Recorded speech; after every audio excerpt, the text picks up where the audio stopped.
Hey everybody, this is Rydo and we're back to another live stream of Yu-Gi-Oh! Master Duel and video game news. Today is Wednesday, July 20th and I'm starting a little bit late. I put a fancy smancy Bluetooth door lock on my house and tested it yesterday after spending several hours in the heat installing it and nearly passing out from that. Tested it yesterday and everything seemed to work, and then today it didn't work. So yeah, I don't know what was specifically going wrong there, and that is definitely an inauspicious start.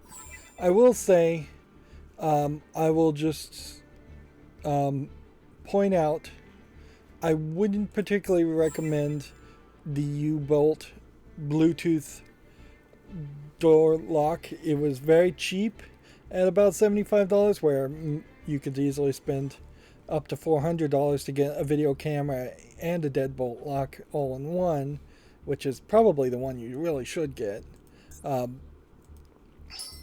But $75, it kind of seems like it's missing some features that it should have, and the quality of the actual hardware is somewhat questionable, because one of the bolts that I received, actually a very important bolt that I couldn't just easily replace without getting a replacement directly from them and waiting several days, was smashed. The threads were smashed, so it had a very hard time screwing in, but half stripping the bolt thread heads and putting a lot of pressure into it, I eventually did get it securely on the door. But that's just not a level of quality. Also, there was a piece of tape holding a piece to another piece, and that piece of tape was on plastic and left residue on the outer facade face of the deadbolt, which that doesn't look good either.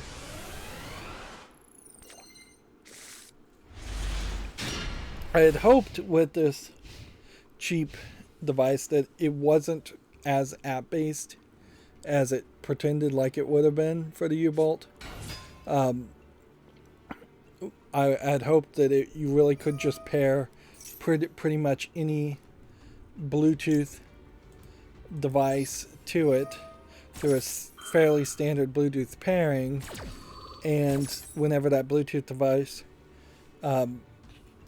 connected again, it would unlock. And at the base of it, I wouldn't be surprised if that is kind of how it still works, but the app seems to have some level of extra security, on top of which the app seems to not really have much of anything else.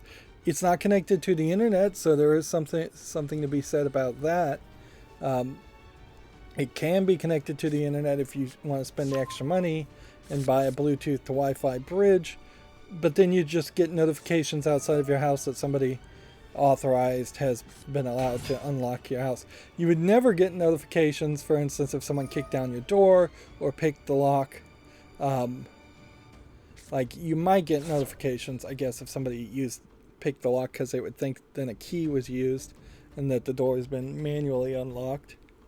But not particularly the most useful bits of information. Plus, if you get that information, that only locks down a time frame as far as gathering evidence, which is not much, really, compared to having security cameras.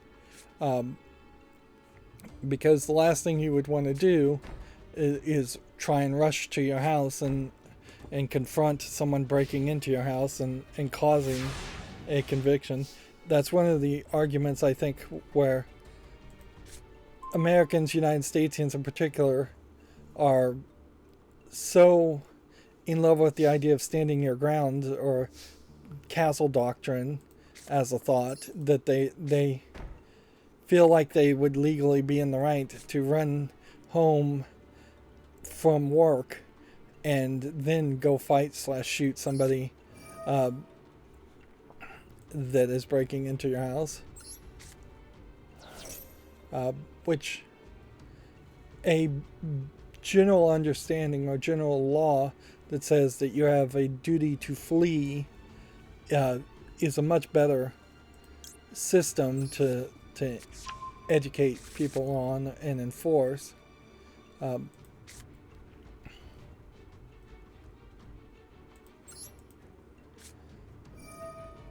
of course, there's no law or rule like that you have a duty to flee. There should be. It would probably fix a lot of the cases too where people running from cops because the cops don't announce themselves. There might be extra protection, particularly in minority cases where they're fleeing from cops because cops tend to shoot the minorities.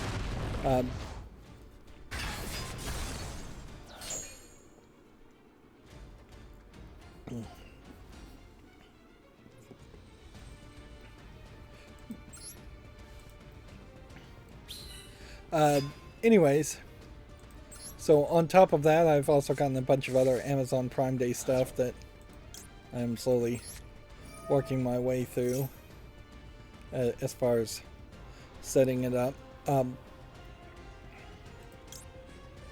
One thing I definitely feel like that is happening this year is probably the last year that I'll be looking under categories specifically for toys. All the toys I need to buy as gifts for people are for little kids, and I'm at a point now where little kids are not not in my life, at least at the moment. So that plus there was not any like great toys. There's a couple puzzles if you count those, but usually it's old people that do puzzles as much as it is little kids that do puzzles.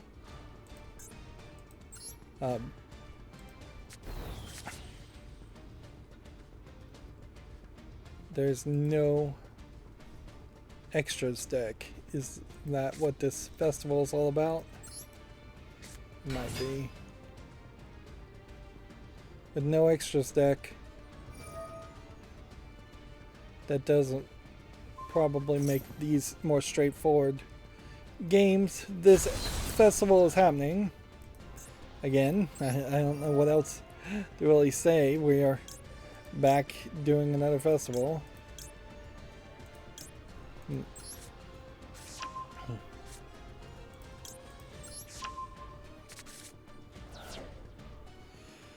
And I'll probably not win here at all because I'm not even paying attention, and I should have been playing off screen yesterday, but yeah, was very distracted yesterday, didn't get anything done. I should have made some footage with Wolfenstein the Old Blood, or at least played Zelda Breath of the Wild, which I didn't. Although I did play Breath of the Wild after streaming on Monday, so I am now at the beginnings of the pattern of unlocking the second Divine Beast of 4. I finished the first Divine Beast, which the Divine Beast that I did is almost a dungeon. I wouldn't really call it a dungeon considering the scale of the rest of everything in Breath of the Wild. It is much closer to say it is a collection of, if you're going to be really generous, maybe 10 rooms, whereas a dungeon would probably be closer to 30 rooms at that scale. And it definitely wasn't more than the equivalent of, I would say, 5, maybe 6 shrines. So, at most. But it does certainly act slightly more like a dungeon than anything else in Breath of the Wild, because you have this kind of puzzle you have to solve with, and there are generic enemies around, and then once you solve the puzzle, you summoned a final boss, and then the final boss was brutally difficult, and it took me probably 20 to 30 minutes of just dying over and over and over again. The whole game is just insanely brutally difficult. And it's odd because it's going to be brutally difficult until you get about a full upgrade on is the EXZ0 festival. Extra decks are not available. Yeah. That's basically what it's saying. Let's try this next loner deck, I guess.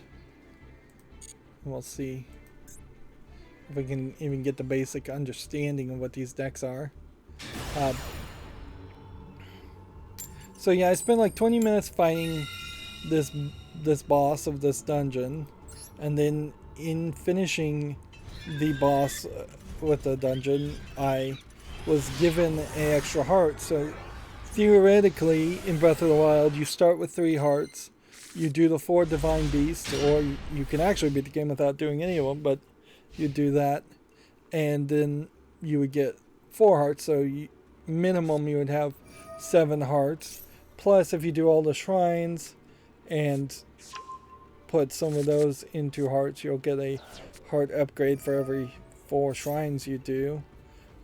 There seems to be no heart pieces in Breath of the Wild, which is fine, because effectively 4 spirit orbs that you get from shrines that then are cashed out for 1 heart piece is the equivalent.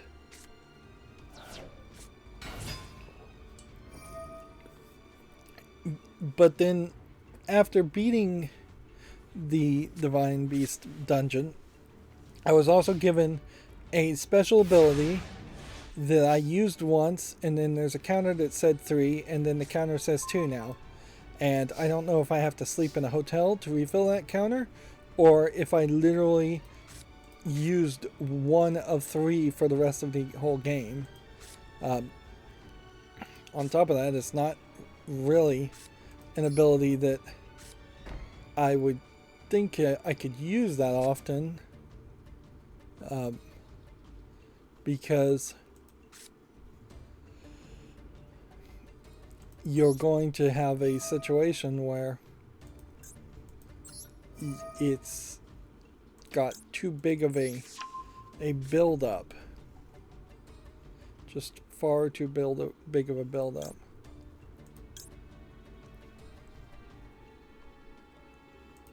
I don't know what I'm supposed to be sending and banishing.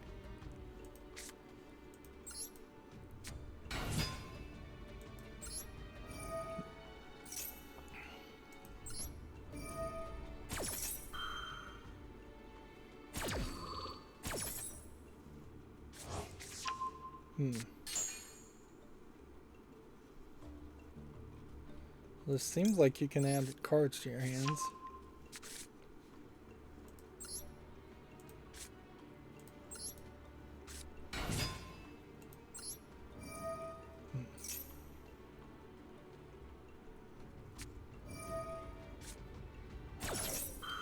But yeah, if anybody knows what these cards do, that would be a big difference. The other thing about Breath of the Wild, though, is that you seemingly don't have anything that's going to give you pure protection from the elements as far as purchasable or craftable. There really isn't any crafting in the game. It's trading items to a shop to get something. But it doesn't seem like you're going to get anything that 100% protects you from an element. Except for maybe 4 specific pieces of equipment, which 4 specific pieces of equipment doesn't even make sense because you can only wear 3 pieces of armor. So 3 pieces of armor and then something else, I assume, for the 4th Divine Beast, are are available for you to get potentially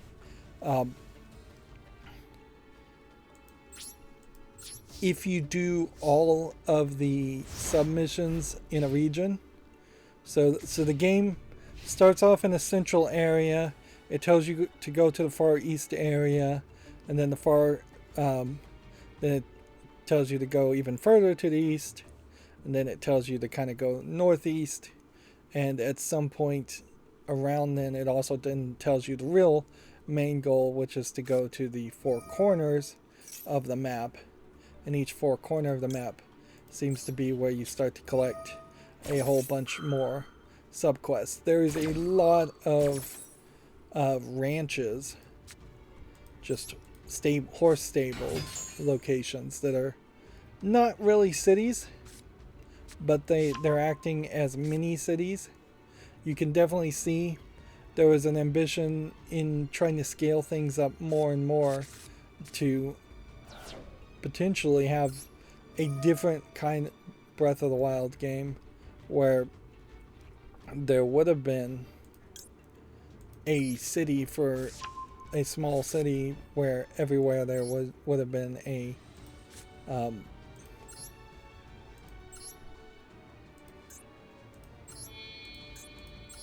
everywhere there would have been a stable.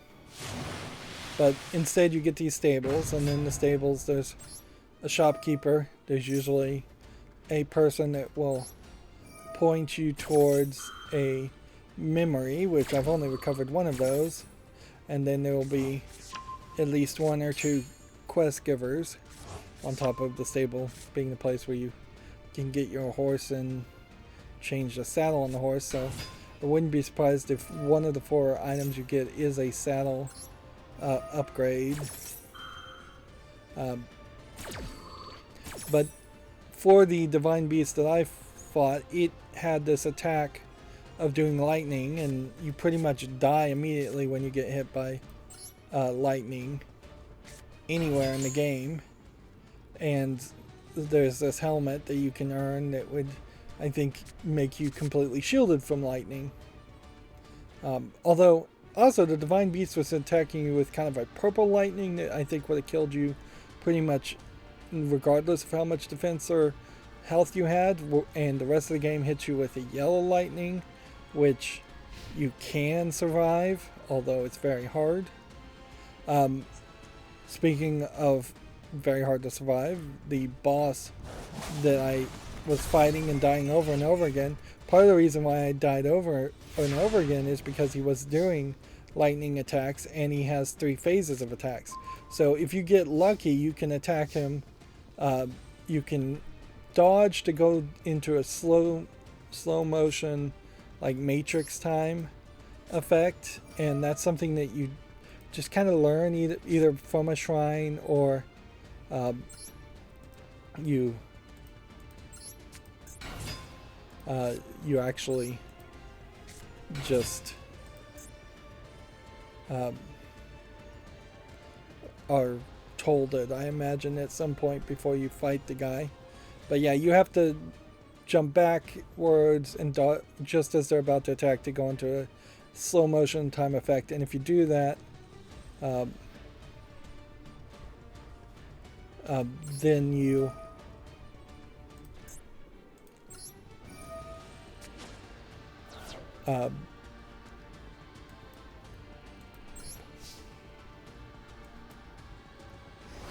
then you can take out half of his health to start with, but then it goes to a different phase where you have to do something completely different that isn't really fighting him at all while he's trying to hit you with lightning, and that takes out a quarter of his health.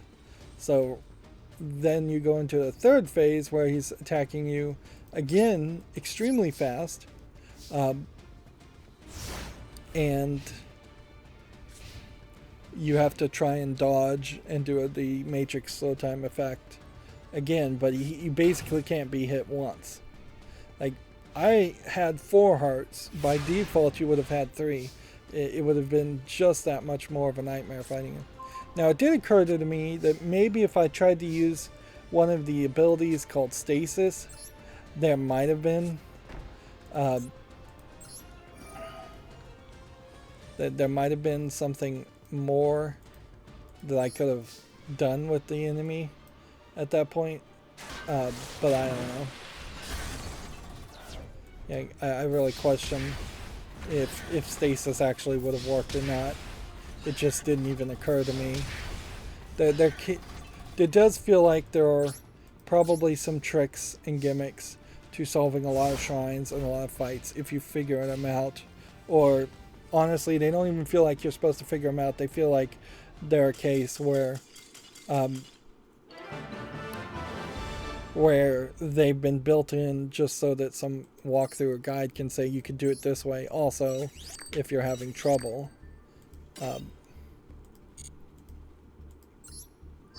But yeah, even having very high cold defense, I found a place, a frozen river that I drowned immediately when getting into it, and froze to death immediately getting into it. And there's a shrine inside that river, so I have no idea how I'm supposed to actually reach that at that point.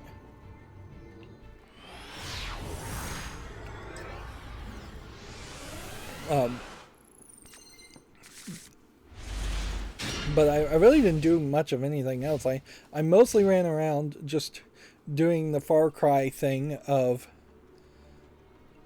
climbing towers and exposing towers. And every time I climb a tower, it feels like there's more of a cheat around it than an actual solution. Like one of the towers has just ice all around it, and I literally just found a place where two ice blocks were meeting and kind of bunny hopped my way in the crevices, glitching out the system's surface recognition code, which you can fairly easily do that in pretty much any game. Is if there are two surfaces, you may fall back a little bit, but you won't fall back 100% of the way, so you can always jump and gain momentum and just get over it.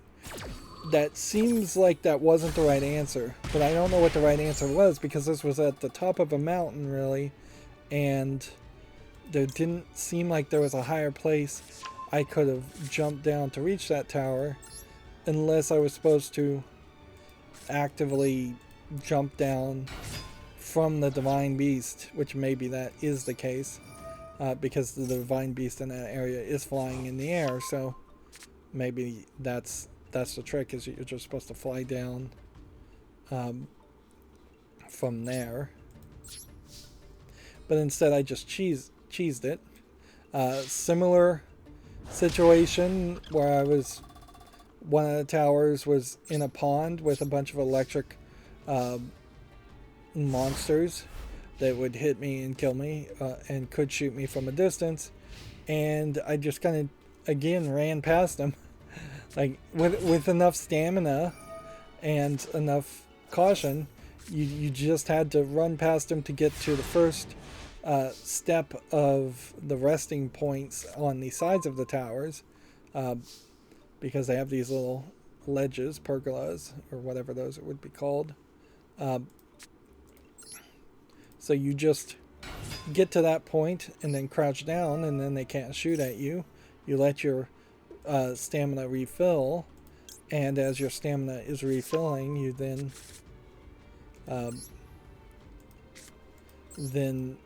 have the ability to jump while climbing, which lets you move a lot faster at the cost and expense of there being more stamina used. So I would just jump really fast and then get to the next pergola, stepping stone, crouch down, let my health refill, and then do it again over and over again several times until I got to the top of the tower. And when I got to the top of the tower, you've hit that checkpoint, so you don't really have to care about what's below them. On top of which, it normally seems like once you've unlocked a tower, the puzzle around them and the enemies around them tend to go away. They tend to just disappear. and be considered killed or defeated, which almost makes sense. Like, these towers feel like they should be doing something more, that the more towers you get, the weaker enemies in the area are. Maybe not kill them per se, but just weakening them, reducing their life, so that you could then one-hit kill creatures that are usually a lot more difficult to fight. It also feels like you should be able to unlock all the towers, and it should be showing you and telling you that this is also slightly weakening Calamity Ganon. And maybe once you do actually take on Calamity Ganon, if you have all the towers unlocked, it will weaken him, and they just haven't said that yet. But it feels like the whole point of the reason that the towers were built was supposed to be as part of the attack and onslaught against Calamity Ganon.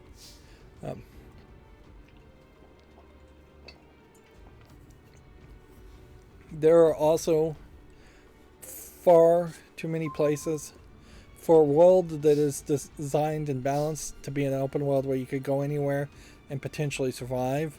There's far too many places I've found, at least 3 or 4, where that's not true at all. You get your butt handed to you. You die almost instantly. There are at least 3 places where the most difficult non-boss creatures are in large droves, and they are lasering in on you, and they are about to fire on you within a minute, and you have no shield and no chance of defending against that at all.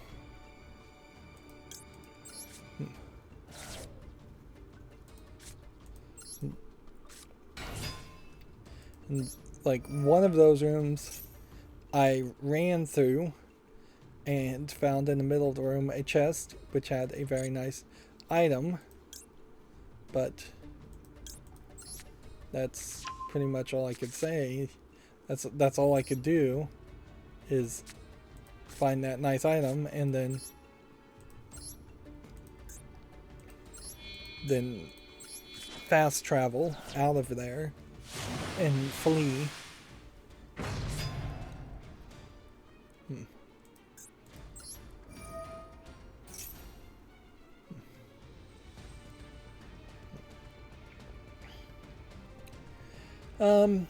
I don't think I have anything else to really say about Zelda Breath of the Wild, though. It does. I'm for the most part still sticking with everything I said on Monday, other than the Divine Beasts are trying to be like dungeons, but there still seems to be some major problems, and you're not getting specific items to solve the Divine Beast dungeons before you get to the boss room.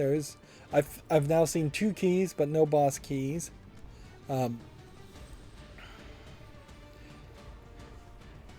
Yeah, and the specific items that you would expect you would get, like boomerangs.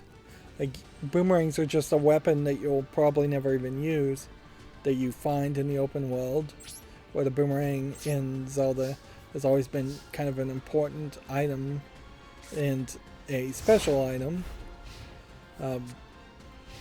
Like a blue candle, red candle, I don't think we'll see anything like that. I don't think we'll run into even a place in Breath of the Wild where it is super dark.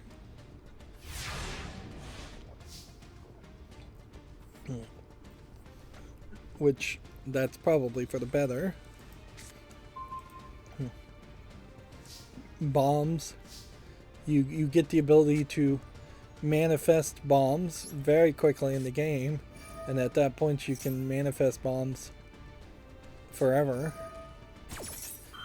I found another person that initially gave me 100 rupees or a diamond for like a piece of flint, and then he started giving me about 5 rupees for a piece of flint, which maybe there's something more he'll reward if you give enough flint to him. Maybe there isn't. But it does definitely feel like you should collect and hold on to every item possible in the game and not use any of it or sell any of it for rupees. But then it also feels like the game is extremely expensive, so I don't know if you're just never supposed to buy any piece of clothing or what. The game definitely feels like one of these games that wants you to play it for way more than you really would. It definitely feels like it wants to be something like Skyrim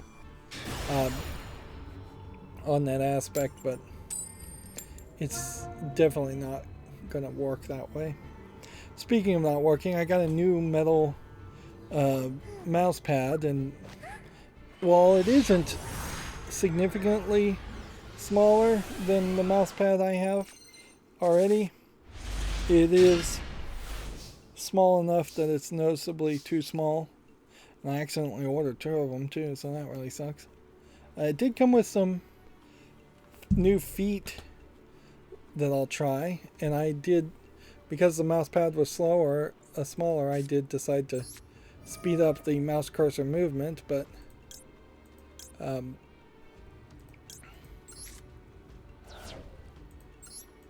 yeah, I'm going back to my old mouse pad.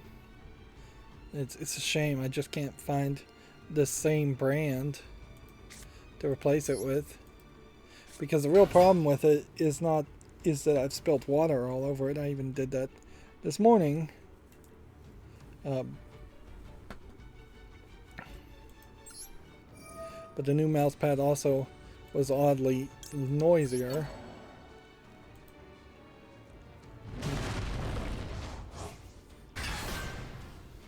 Which that seems odd that it would be so differently noisy.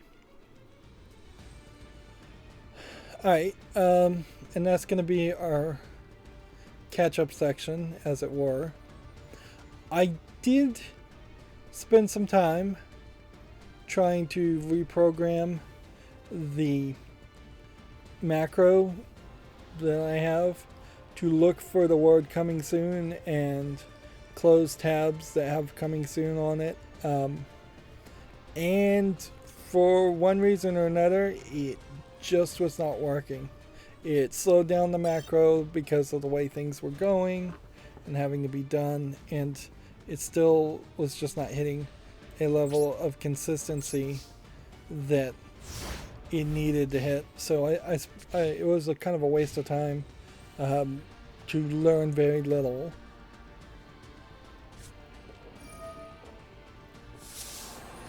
I feel like at this point too, coming soon is just what we're going to have to do as far as looking at games, just so I have enough games to consider putting on the YouTube spotlight.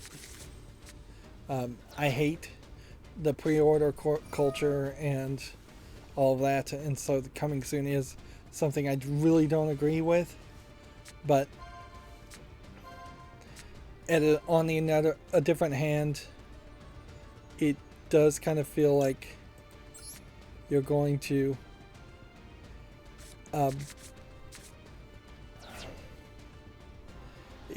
run out of options, and you're kind of blinding yourself to what the marketplace looks like on Steam as far as people announcing games.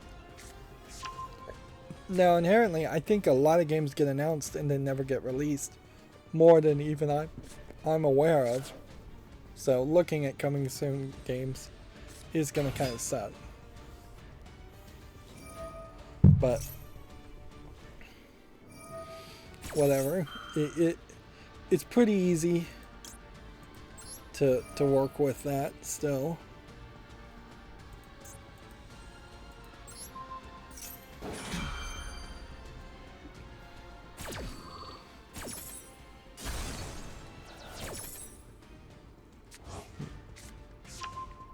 All it really means is that before I put anything on the wish list, I just need to double check that it's that it actually has a release date.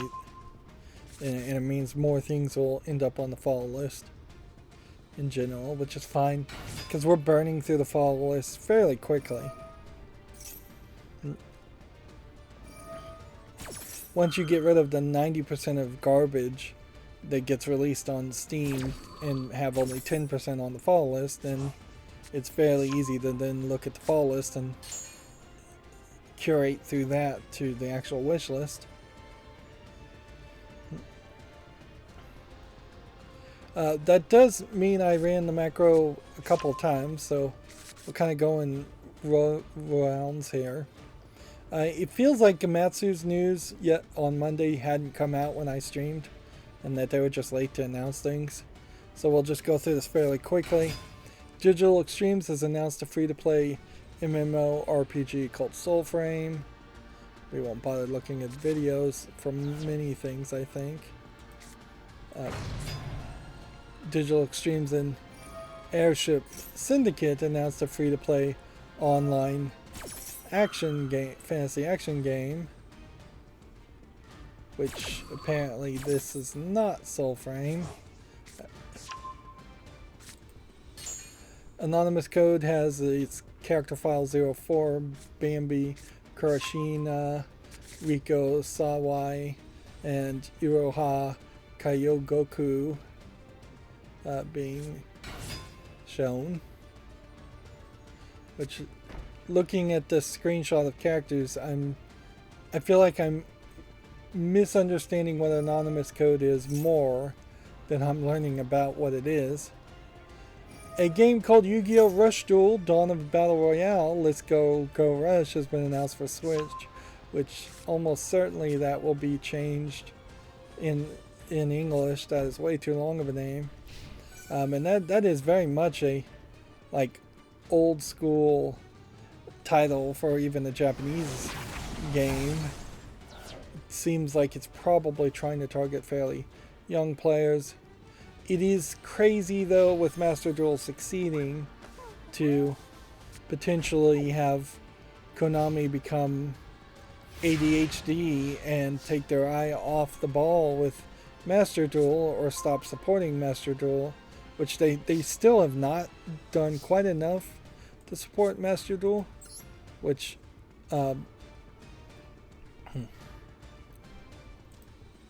it does kind of feel like Master Duel could use more cards and more gameplay modes, and shouldn't just sit around following the standard pattern of every couple of weeks having a festival and that's it.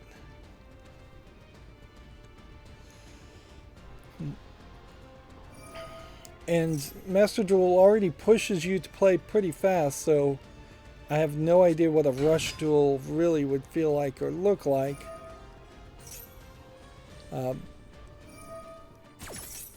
Unless they are basically trying to make something like the Marvel Second Dinner card game, where the players play all at the same time and it's really, really fast. Or something like Uno Rush, where you're actually putting all of your cards in a sequence and all the cards just play instantaneously. I don't know how you do that with Yu-Gi-Oh! Though. Like, at a certain point, even a moderate change to Yu-Gi-Oh! It makes it no longer Yu-Gi-Oh! I wouldn't be surprised if Rush Duel gets rid of goes back to like three monster slots and gets rid of a lot of the other elements that slow down things. But it could go crazy and get rid of effect monsters, and it could just be play attacks over defenses, and that's it. Don't read the words on the cards. Which, at a certain point, that might be an interesting experiment, but you'd almost want to do that in a tournament or in experimental games before releasing an actual video game around it. Moving on, Gamatsu has this week's Japanese game releases coming out. Ending Extinction is Forever, Live While You Live, Nobunaga's Ambition Rebirth, River City Saga 3 Kingdoms, Shinigami to Shoujo, and Summer Pockets Reflection Blue. which, since we're talking about Japanese games, I can already tell this mouse speed it's not working. It's moving too fast, and it's jumping from point A to point B, and I can't click on the tiny X's on tabs. So there was a Japanese game that was announced that we talked about either on Monday or last week that really just looked like it was a rhythm game where you were massaging / groping.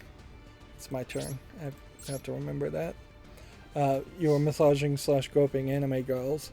And it wasn't really being coy about it. That was what the game was selling on, and that was going to be the main factor. Well, apparently, even the Japanese feminists, on top of your standard Western Twitter feminists, have complained about that, and the company has said, well, we may censor the game.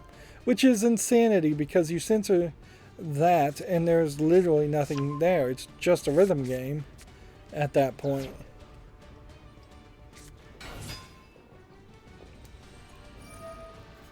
At a certain point, you should have just said, look, this is what the game is. Please don't buy it if you're not interested in that. Because like that is the only gimmick of the game, is that it's going to be a rhythm game. It won't sell as a rhythm game without some other kind of gimmick to it. And so their gimmick that they thought of and that they've already finished putting work into was the massage minigames. Reflexology type stuff.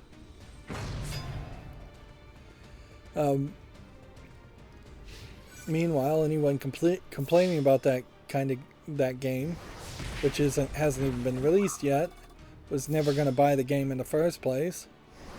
It was clearly going to be a niche on a niche, and everybody knew who's going to buy it is going to know for sure what it was. It's hardly a scenario where it's a mini game that was snuck in and not mentioned, or it's a mini game to a bigger experience that people are actually interested in playing. We're about to rank 100 with our dual pass. Alright, well, I'm thinking that this deck is probably our best deck, since this one won. So we'll stick with that one. Still haven't really figured out what these cards actually do, however. Gamatsu has Oddworld Soulstorm the special edition coming to Switch. Optimized. Which, okay. Special editions going to Switch are still not really much of special editions. Xbox Game Pass adds a bunch of games here. Check out the article, I suppose. I recently played this game Inside, was not particularly enthusiastic about that. Bandai Namco Online has trademarked a Blue Bullet Pride in Japan, a new blue trademark from the Blue Protocol studio, which I don't know if any of that means anything, really.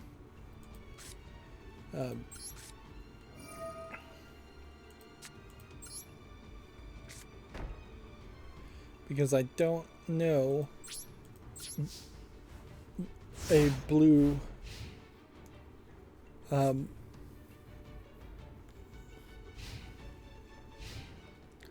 like the company is currently developing an online RPG called Blue Protocol,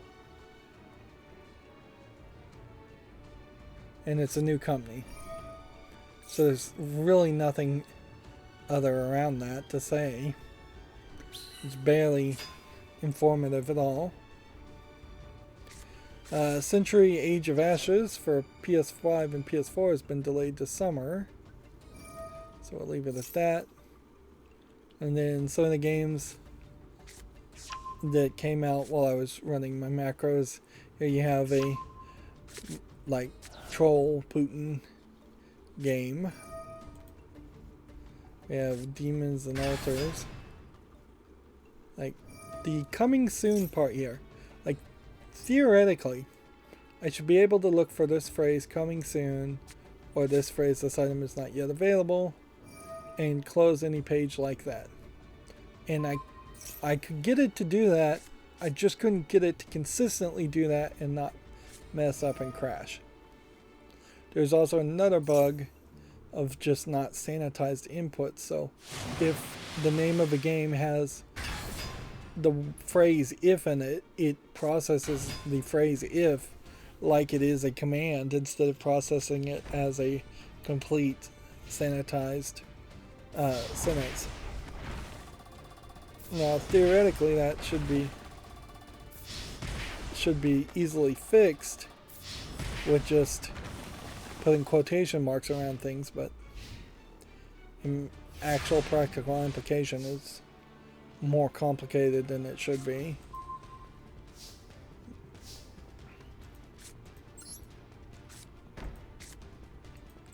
This definitely feels like yet another festival where I'm probably not going to get to the end.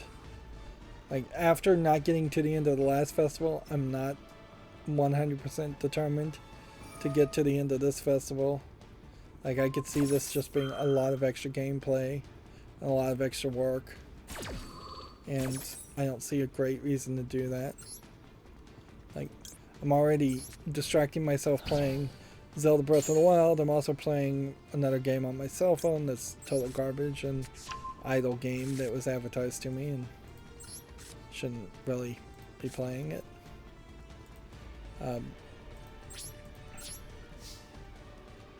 Here we have a game called Demons and Altar, which again looks like nothing.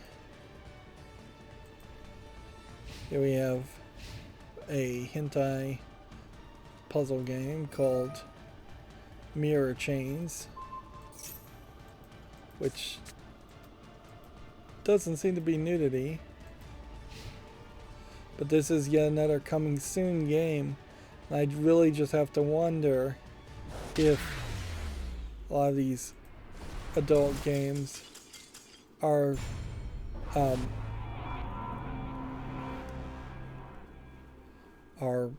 actually never coming around. No pun intended. The next game I'm not even going to bother showing is called Booty Farm, and it does have nudity in it, and it's an adult only game, and it also says it's coming soon. I feel like this game at some point was published by Nutaku, but it's not being published by Nutaku. It's being self-published on Steam.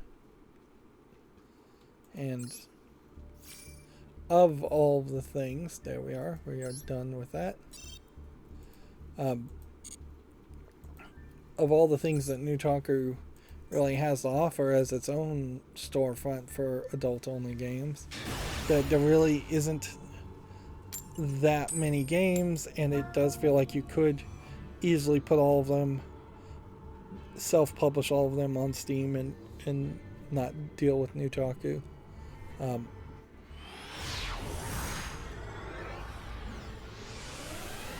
then we have a game here called Heat Death, which is some kind of rogue-like deck builder, but the visuals as to the rest of the screen looks pretty bad. Then we have a game called Mars 2055, which looks a little low polygon for me. Alright.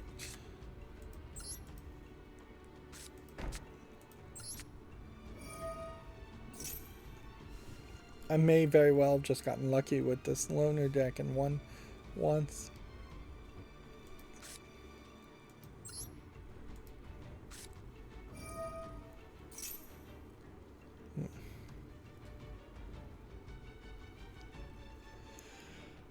It would take just one Harpy's Feather Duster to already ruin my strategy.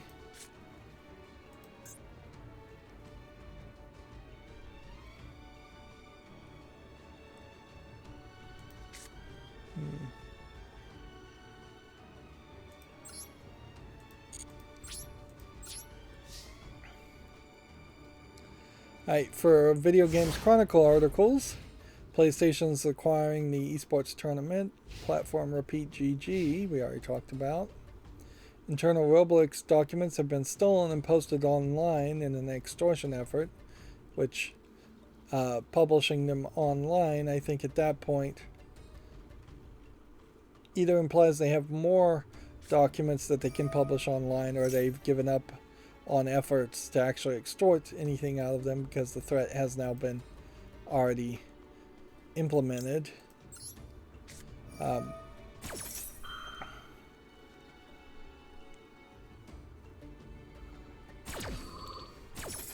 So yeah, you would assume that this is either a hacker group trying to prove that you should have paid up, or that they have more and they're proving that they do have more.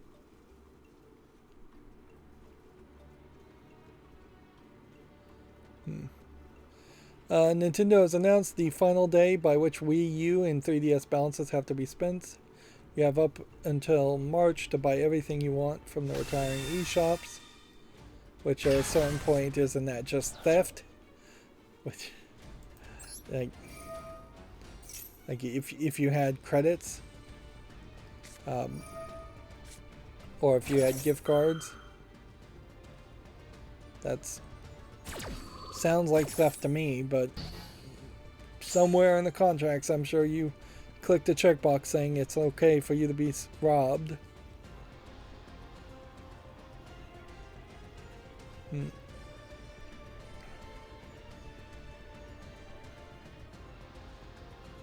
Oh no, here it says after that the remaining balance can only be used in the Switch eShop, which I guess that means the currency transfers over. So yeah, was there a specific day in March? March 27th will be the last day any existing balances can be used to buy Wii U or 3DS games. That's good news, I suppose, for anybody still using Wii U or 3DS.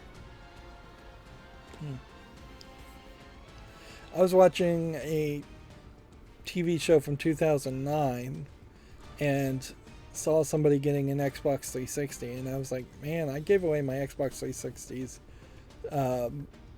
to some kids like last year, so I basically gave them a 13-year-old console. Not really worth anything, I would imagine.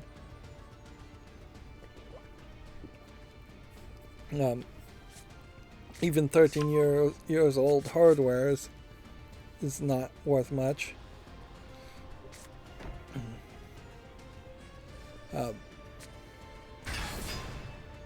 But I'm sure that they were fairly young, so I'm sure they'll find something they can do with it. But then also, I gave them a bunch of mature rated games that I'm not sure their parents actually let them play, or will ever let them play.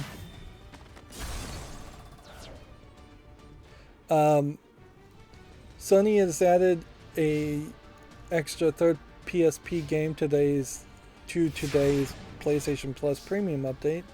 Echo Shift joins previously announced No Heroes Allowed in Loco Roco Midnight Carnival, which is interesting.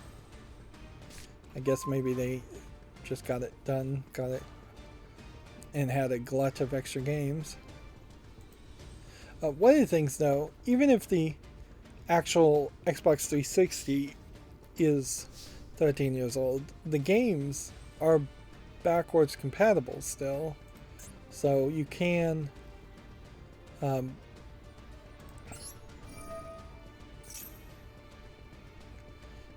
potentially take an Xbox 360 game and put it into an Xbox One or Xbox Series S, and then get the modern version of that older game. So there probably was more value there than I'm thinking.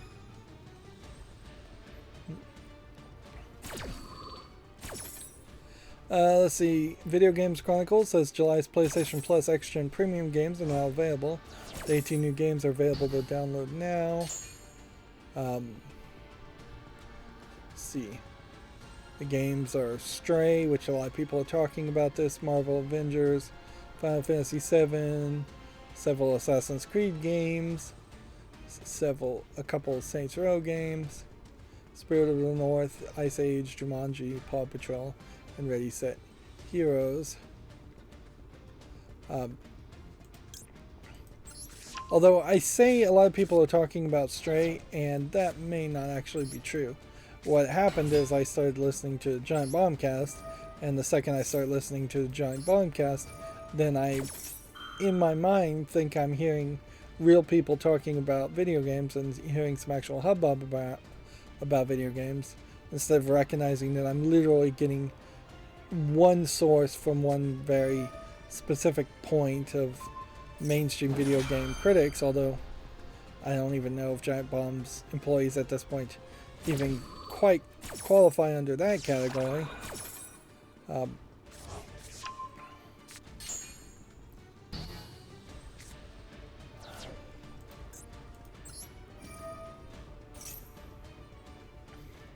So yeah, it could be that very few people are talking about Stray.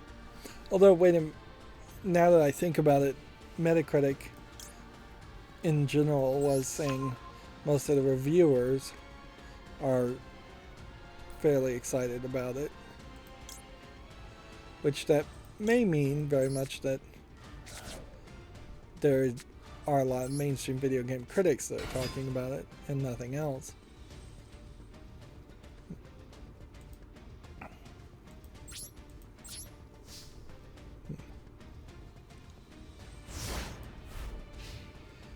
Let's see.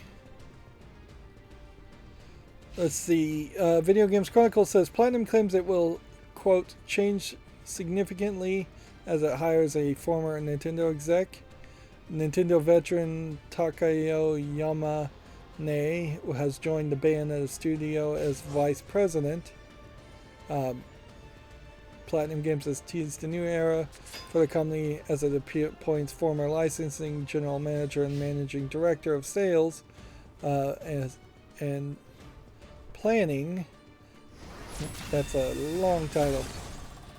Managing director of sales and planning. That should basically be bolded or in quotes.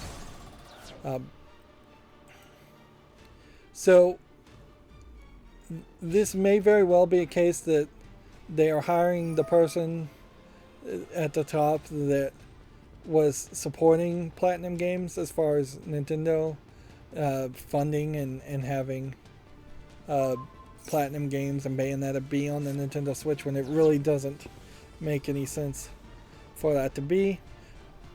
Unless this is also, I mean, you could put on your tinfoil hat and say this might be the Japanese equivalent of a reverse takeover, where they have convinced Platinum Games to hire a Nintendo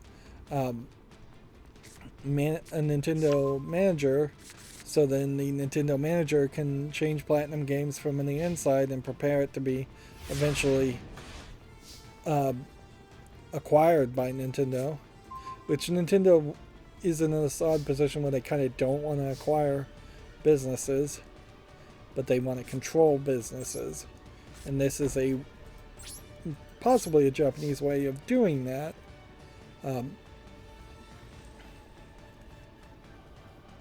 So yeah, you could take it as a good thing, or you could tinfoil hat it and think it might be a bad thing.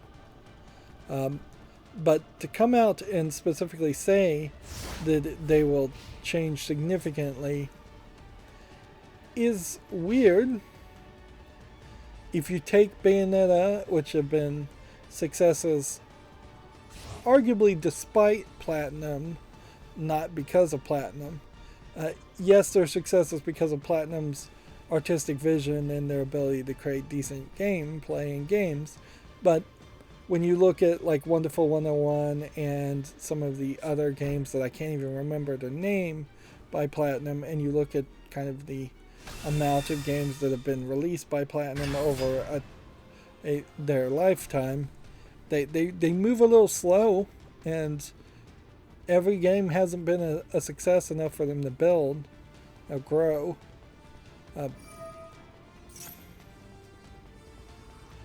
But it definitely does feel like Bayonetta as a series is probably done, and they're probably done with it. And it does seem like they are going to change into a different kind of company that wants to do a different type of thing. Which, at some level, that's an interesting thought. If the makers of Mass Effect, for instance, if that team had said, you know what, we're going to change significantly. We're not going to make Mass Effect Andromeda or any more Mass Effect games. We're just going to move on and do something different and hope that our fans follow us on that journey. That would be an interesting thought, at least.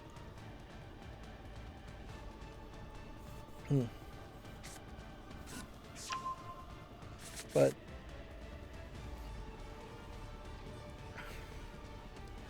yeah, I don't really think that would have happened for many cases. And we do definitely see a case where you have people that made the Halo games, for instance, saying we want to go in a different direction. We want to go make Destiny, and the parent company is really struggling with that thought, and struggling with how are we going to continue to make Halo games and make good Halo games when all the people who had the skill to make Halo games have lost interest and went on to make Destiny instead. It is very much a business of people, when you're talking the making of video games, a business of artists. And so you lose even one artist and the whole company changes.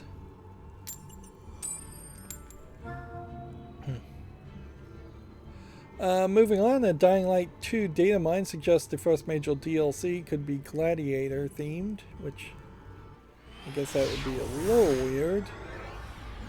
Not a lot of people talking about Dying Light 2, but it is obviously still popular enough, or Dying Light 1 was popular enough to keep people interested in Dying Light 2, that people are data mining it.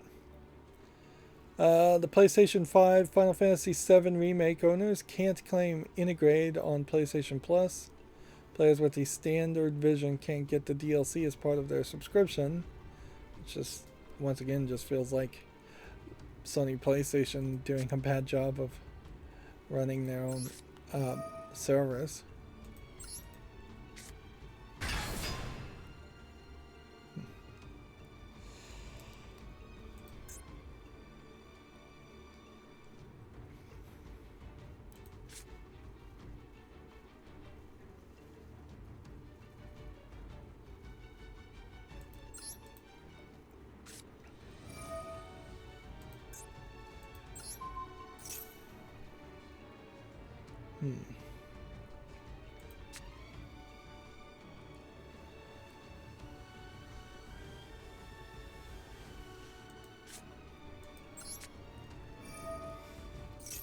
So I'm thinking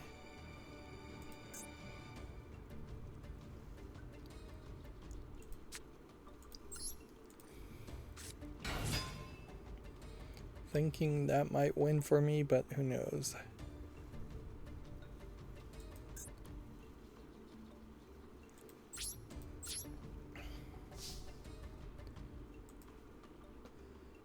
Let's see.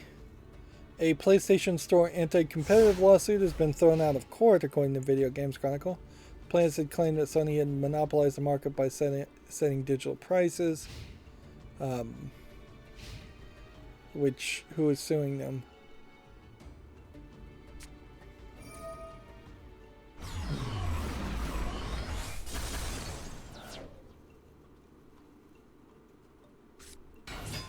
Let's see. A group of players who buy games from the PlayStation Store were unable to adequately prove that Sony Sony violated the Sherman Act and antitrust law, which makes monopolization illegal.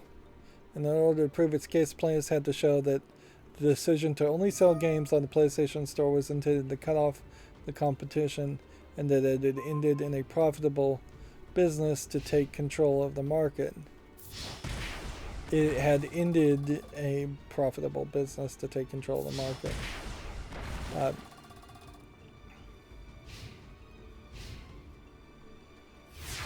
The motion was dismissed because the plaintiffs failed to allege, not prove, this is bad rewriting of it, adequately and anti-competitive conduct under the Sherman Act, and other claims are derived under the Sherman Act claims. So inherently, it got tossed out because a lawyer didn't write the lawsuit, or a good lawyer didn't write the lawsuit, because alleging things would have been very easy to do. Like, it is incredibly easy to claim something, but instead of prove something. Proving's a lot harder, certainly.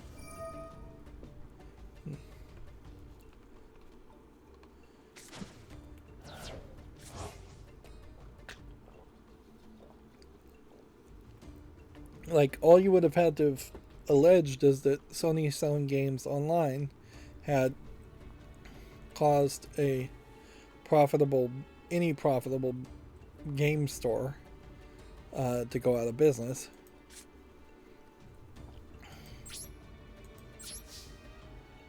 So you could have picked any profitable kind of independent game store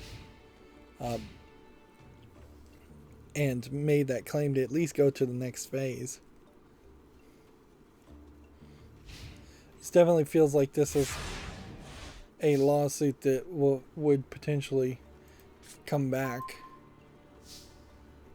if there's an actual claim around that you can prove, or at least allege correctly.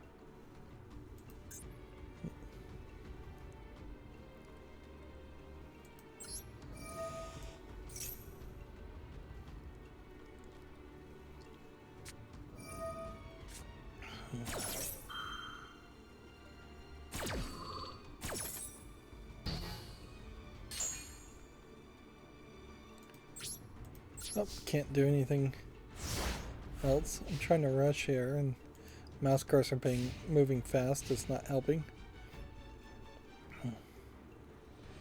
Let's see, Video Games Chronicles has a clickbait headline, which we haven't seen this before. What time does Multiverse's open beta go live?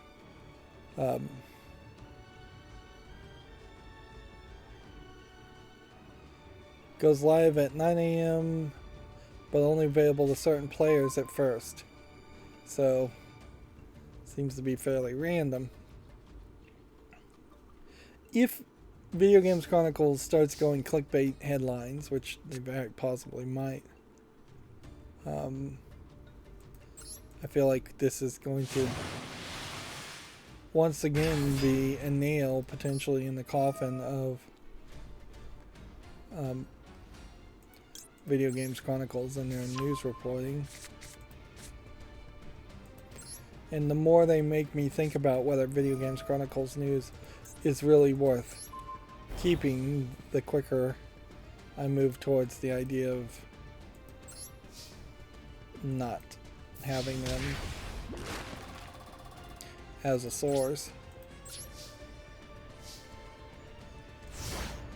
Let's see, the first images of the next Yakuza game has appeared online, which, okay, really doesn't mean anything.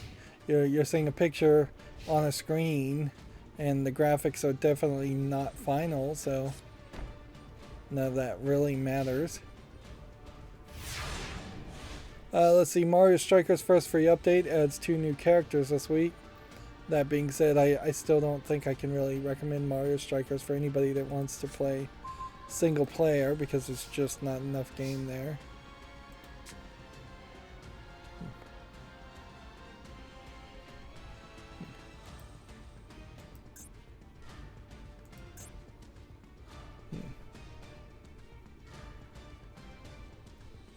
Oh, okay.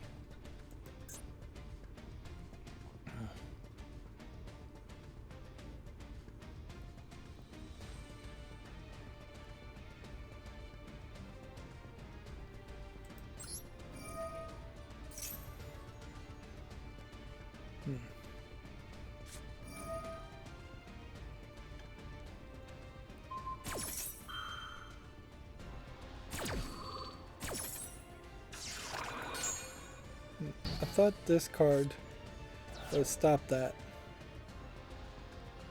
Alright, well, whatever.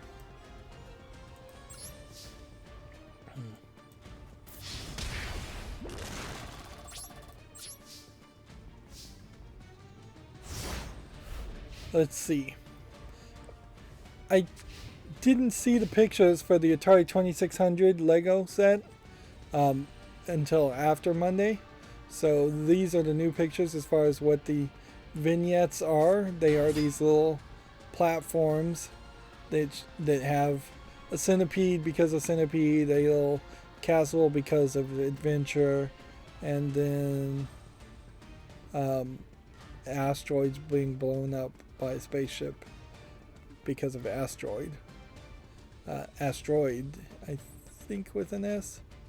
And then the whole front face of the Atari 2600 folds up, and then you have this little picture of a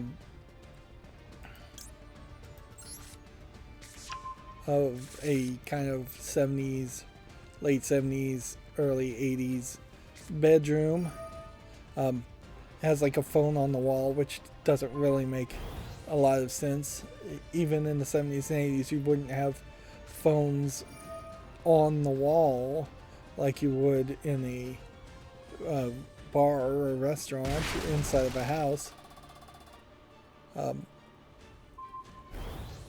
But yeah, it's not particularly impressive. The cartridges have this basically box cartridge holder, which I don't know if such a thing actually existed in Atari day. I never had a 2600. But overall, a very uninteresting... Here, I'm getting defeated. It's just not a very interesting Lego set for somebody who has no nostalgia for the Atari 2600.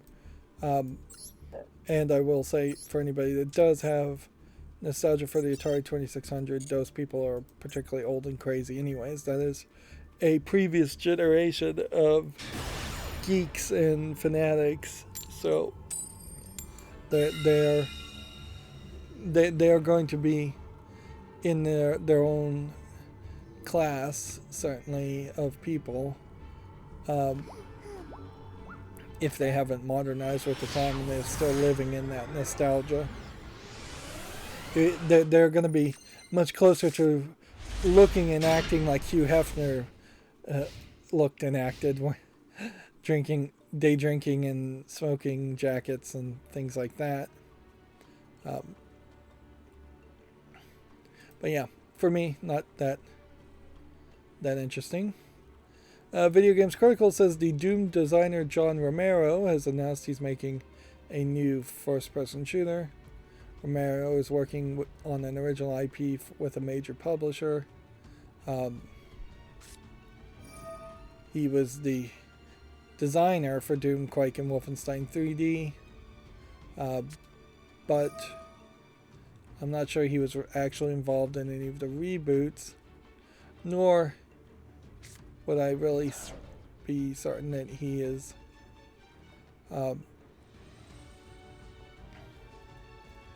that he was really in the programming around those games.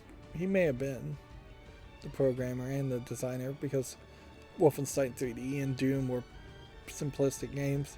The problem really, though, with Romero, I would imagine, is that he programmed Doom and did some great programming there, and probably hasn't stayed up to date with like what a modern programming design would be. So anything he tried to program would probably not come out very well. He made his own engine decades ago, so he's probably not used to using like the Unreal Engine, which is what you would use nowadays. And again, he might be one of those people that's kind of stuck in the past. So he may just be the idea guy, or he may just be putting his name around it. Plus, if you're making a new first-person shooter, you've got demons, you've got Nazis, unless you're going to do a first-person shooter where you're shooting more Tolkien-esque fantasy characters or realistic characters, you're running out of genres and themes to put first-person shooting around that would be unique.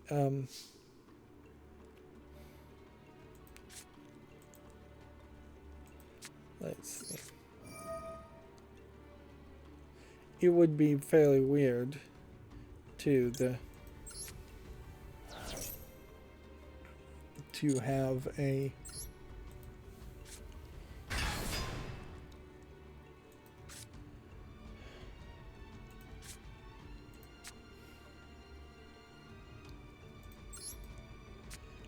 have a gun first person shooting against elves and Tolkien-esque characters.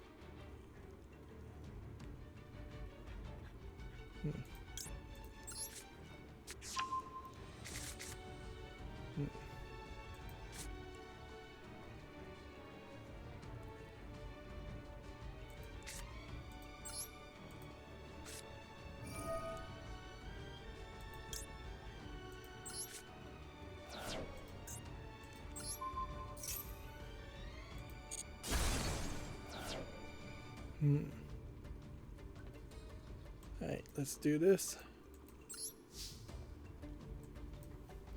Like Borderlands went in its own way with first-person shooting, with having somewhat realistic, silly characters. And Tiny Tina's, I guess, is the Lord of the Rings fantasy first-person shooter game. So, yeah. I don't know what other themes you could really do. But you also could just redo Doom, because the Doom reboot has its own little style. If you were to try and do another game where it was still shooting demons, but then the demons looked like regular demons and didn't look like half mechanical demons, there might be an idea around that.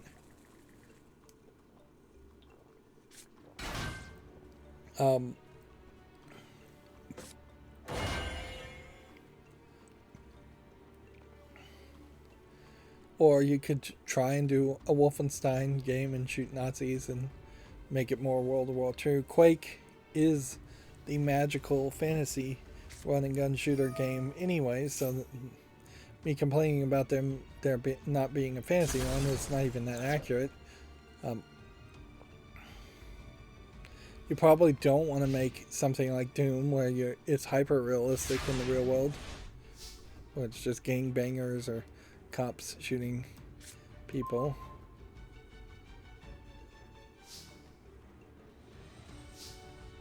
Of course, I guess that is the case where it's just random speculation. Anyways, like it's just going to be nothing but pointless speculation until it no longer is pointless speculation and we have more details. Moving on, No More Heroes 3 has been dated for the PlayStation, Xbox, and PC with a new trailer. Grasshopper Manufacturers game is coming to additional platforms in October 11th, specifically, which that I think puts an end to the idea of having to need a Switch to play any of the No More Heroes games. And noticeably here, that probably also spells some danger for, well, it spells a higher likelihood that we'll see Bayonetta 3 come out fairly quickly for PC after it's released on Switch and has a 6-month exclusivity, I would suspect, and then we'll see it come out very quickly after that on other consoles and PC, or at least PC. I could have attacked and should have attacked, but whatever.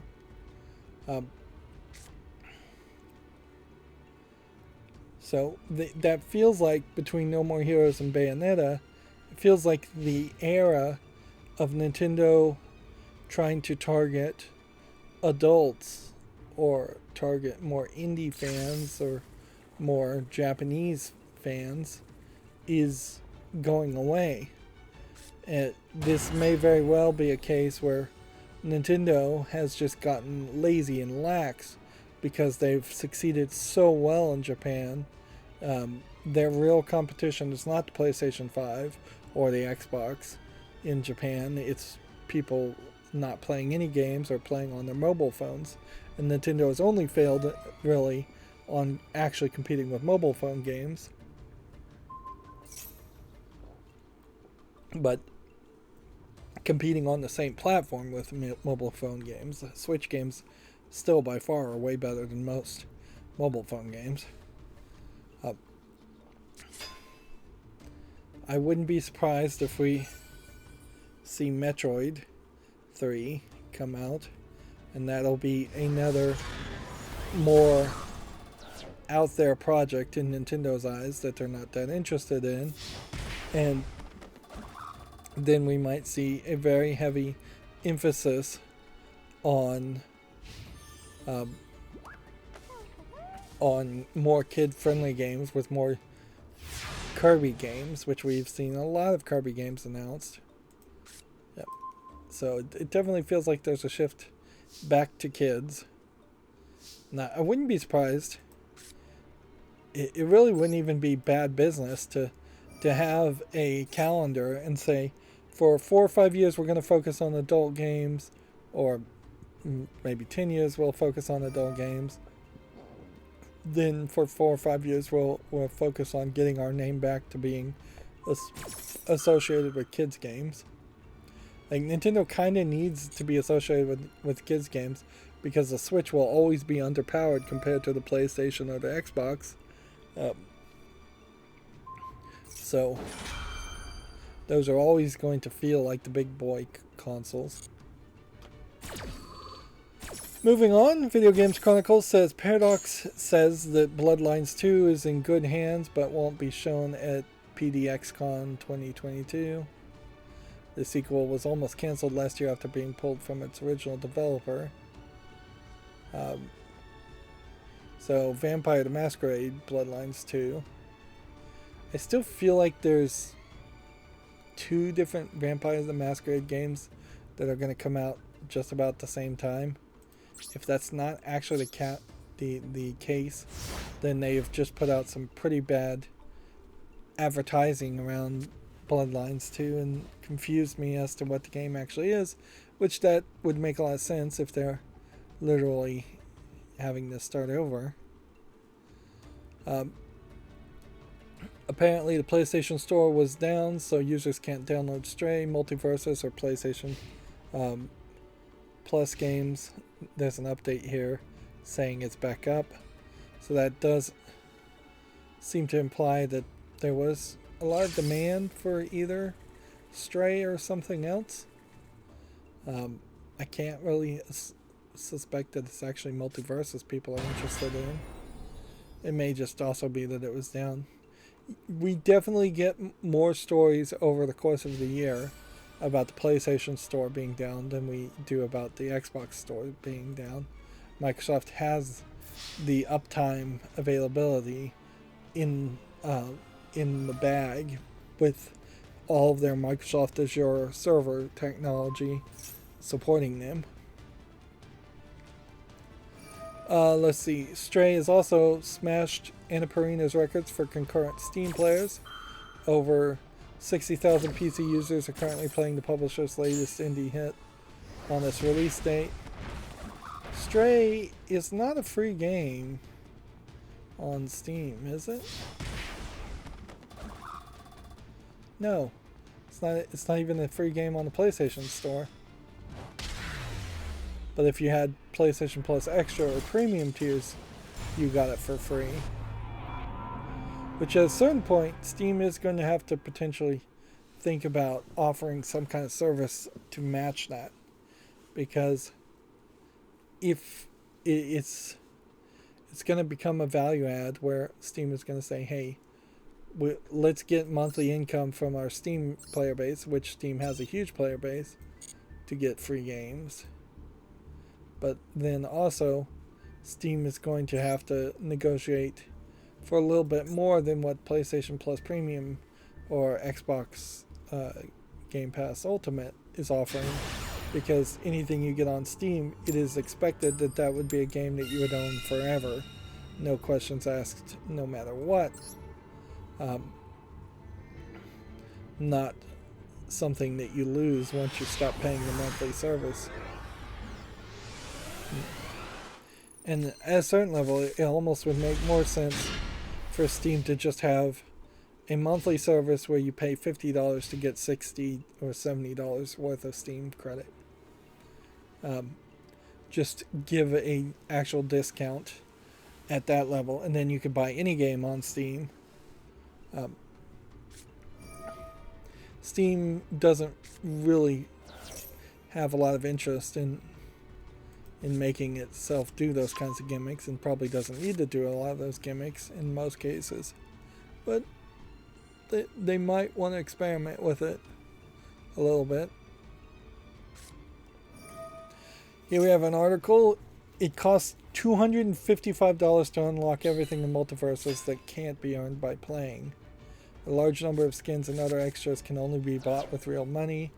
Here you have Scooby-Doo doing a yikes face, which I think that inherently puts a lot of people on edge and makes it unlikely that Multiverses is going to succeed on that business model. That's insane.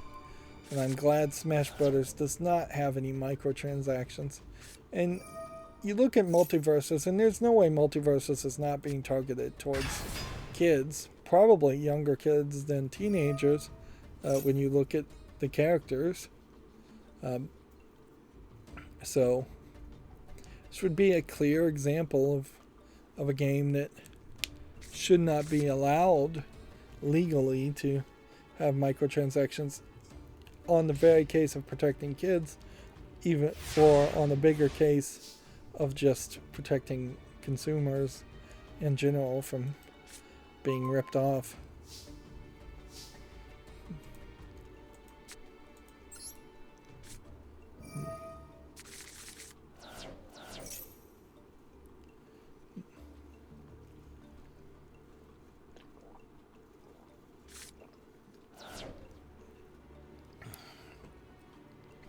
My throat's running dry. The heat is still incredibly hot, to say the least.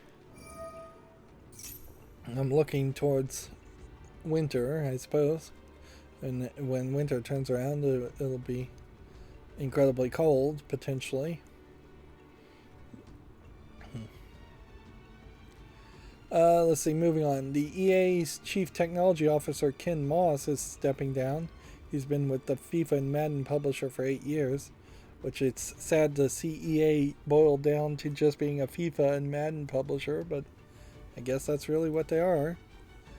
Let's see, Last of Us Remake footage leaks online. No gameplay improvements have been claimed, which I'm not sure there really would have been any gameplay improvements. You definitely see like drastically looking different shot for shot comparisons here. Like this is just like a totally different person.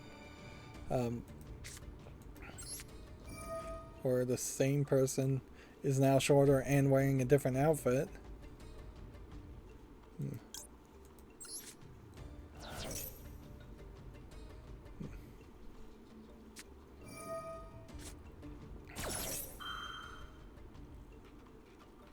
There's a general consensus that there's no reason to make a Last of Us remake.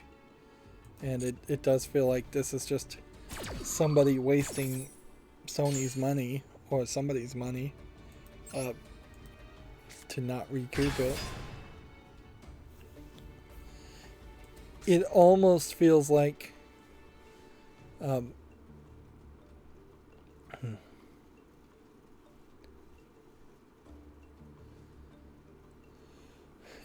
it almost feels like what they're doing here is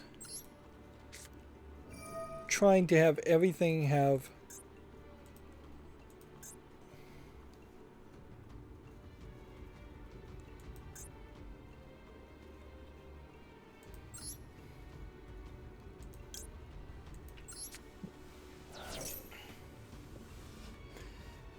Yeah.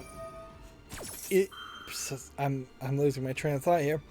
It feels like it could be that Sony's lineup has it where they have so few games and everything else is just remastered that they're trying to just have everything that is a Sony major seller as far as a game be under that remastered label, and that they would be willing to spend potentially millions of dollars to accomplish that goal. Which that does not make a lot of sense at all.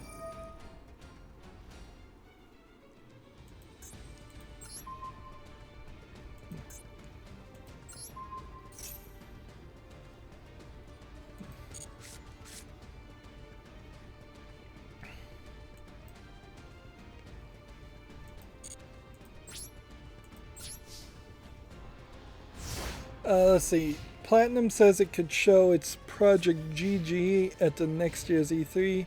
The game will offer more than typical Platinum action, Kamiya says. You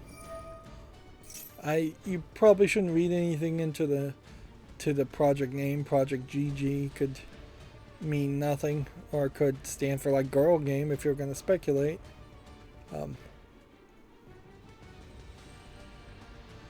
Like, I wouldn't. It's an action game featuring a giant hero described as the climax to director Hideki Kamiya's superhero trilogy following Beautiful Joe and Wonderful 101. So it is seemingly going to be more in that vein where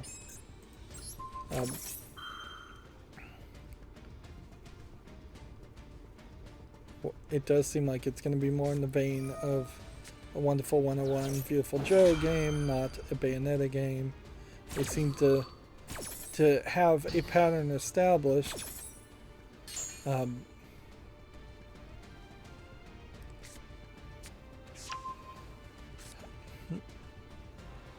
of bouncing between Bayonetta games and Beautiful Joe, Wonderful 101 games. They also say here, according to the subtitle, that they're putting the finishing touches on Bayonetta 3, which is weird because I definitely recall there being a quote that said Bayonetta 3 has been done for half a year, which definitely feels like there's been some equivalent to Hollywood reshoots happening on Bayonetta 3, which doesn't speak well to the idea of Bayonetta 3 actually being a good game if major reshoots were required. Although I'm still not 100% certain that it being finished 6 months ago means that the game was actually finished 6 months ago, and then Nintendo demanded the censored naive angel mode to be added, and they've had a very small team of maybe one person adding that in the past 6 months. But even at that, it wouldn't have taken 6 months to add that feature, really, unless you're barely working on it, which is probably what I would suspect. If you really didn't want to do something, you'd put your lowest level intern on it and tell them to work 1 hour a day on it. Moving on, at least 19 new characters are being planned for multiverses, which that is good news, but then we've already just heard that there's $225 worth of microtransactions in the game. So, yeah. And let's see, the list here I'll read is Joker from DC, Raven from Teen Titans, Gizmo from Gremlins, Marvin the Martian from Looney Tunes, LeBron James from NBA / I would say that is probably more of a Looney Tune Space Jam equivalent. Rick from Rick and Morty, Morty from Rick and Morty. It should just activate cards.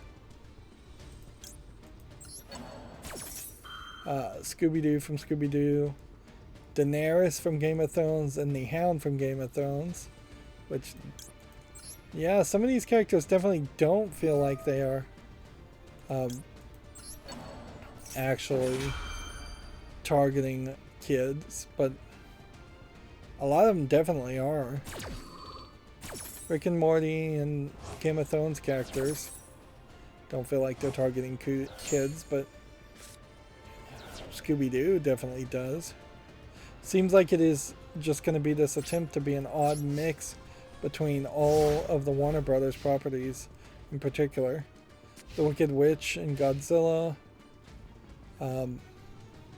Johnny Bravo, Fred Flintstone, Samurai Jack, Powerpuff Girls all as one fighter, the Animaniacs all as one, Duck Dodgers slash Daffy, Scorpion from Mortal Kombat, Ben 10, and then Ted Lasso, which I didn't know Warner Brothers owned Ted Lasso.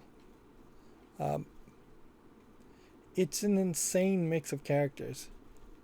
Like, at least Smash Brothers mostly kept it in the Nintendo universe, and when they went outside of the Nintendo universe, it still sort of made some sense. I am definitely not getting anywhere here.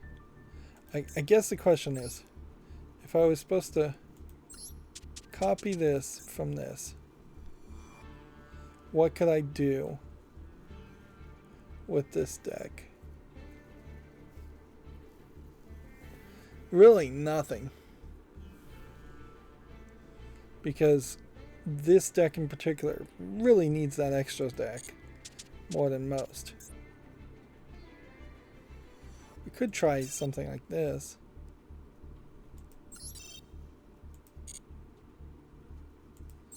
And then we could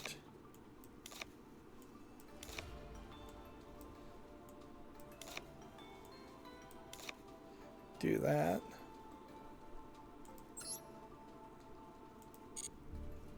Then we could play that. But I don't think there's a reward really for playing a custom deck versus playing a lunar deck, so probably are better just sticking with the lunar decks.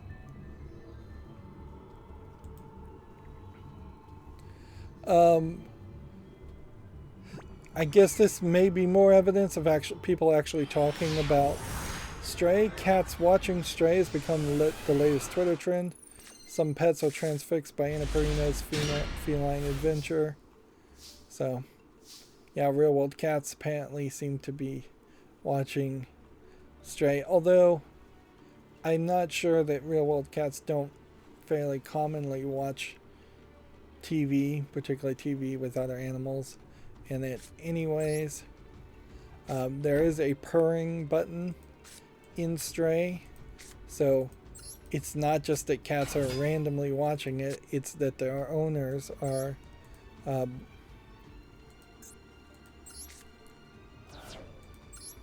their owners are pressing the Stray button.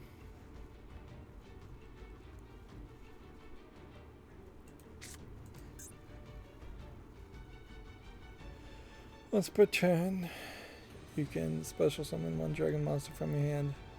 So,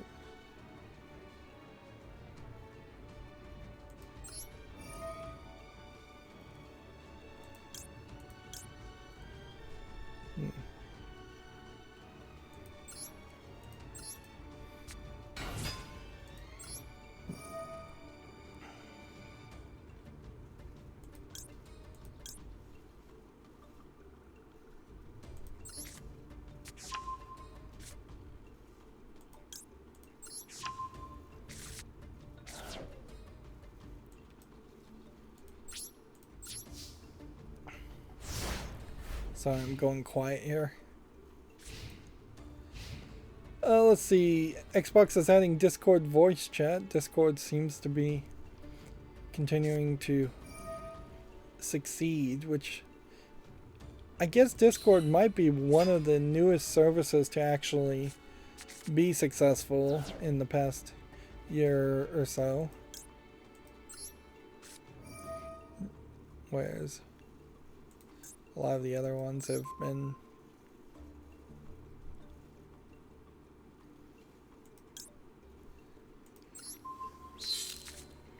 kind of flash in the pan ideas. There really haven't even been that many new ideas for new services. It's hard to really think of new things when people are happy with what they've already got as far as online services, or too busy with other problems.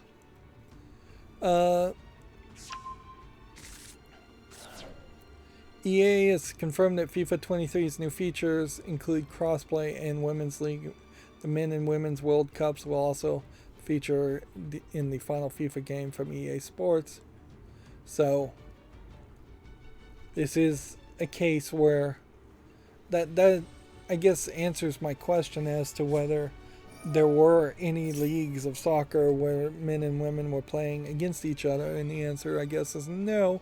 Come to think of it, there actually has been some growing stories around the women's soccer leagues being upset about not being paid as much as the men's soccer league, which I think FIFA in particular and soccer leagues all around the world are probably far too randomly diverse in how the players get paid and what team gets paid what. The same is true for the United States football, American football. The Dallas Cowboys, for instance, probably making a lot more money and paying their players a lot more money than, say, the Buccaneer Bays. Yeah, I'm trying to think of a really, really low tier NFL team, and I can't even think of it. I actually turned on live TV for half a second and saw an American baseball game going on, and they were actively interviewing a player in the middle of the game. So an outfield player had an earpiece in, and the announcer was actually interviewing him with a question and answer scenario as the game was going on, which really screams just how incredibly slow baseball is, that you can have a full interview happening at the same time and multitask like that. But it also screams how incredibly boring baseball is, and that's a really crazy idea to ever see.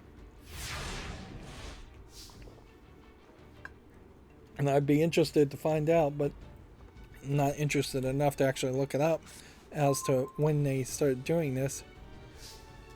I know that baseball and American football have both done quite a bit to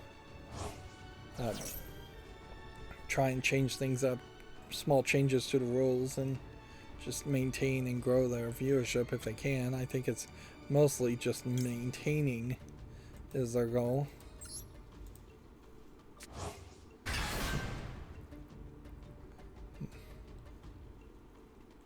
Alright.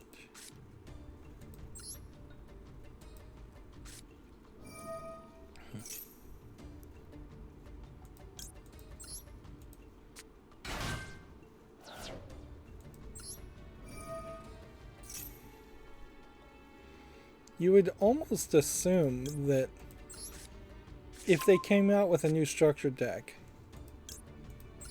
the plan would be for the new structured deck to kind of work.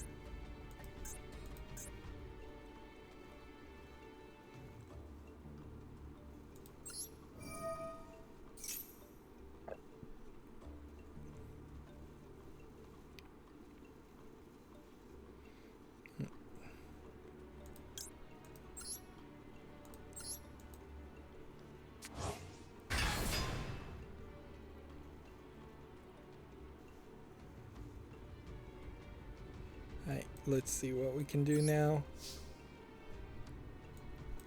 Take this guy out.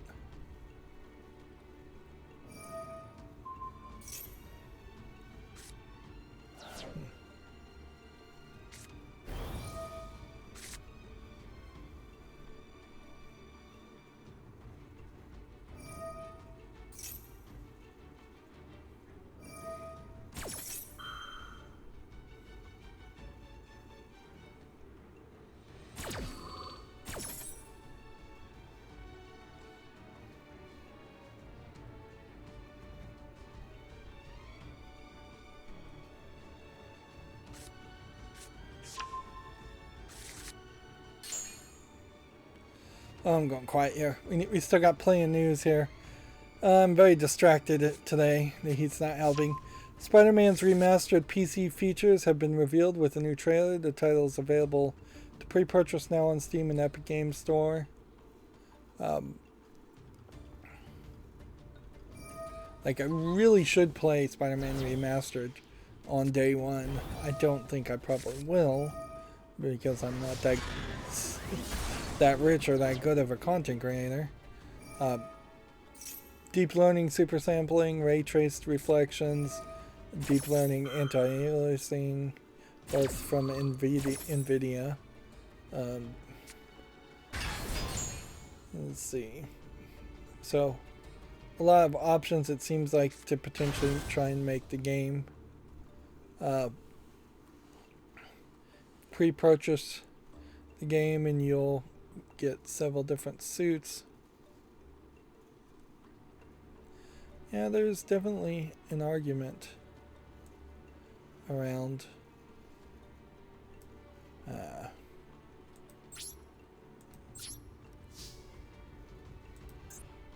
yeah, there's definitely an argument around pre-purchasing it, unless the game just ends up running like garbage, which could happen.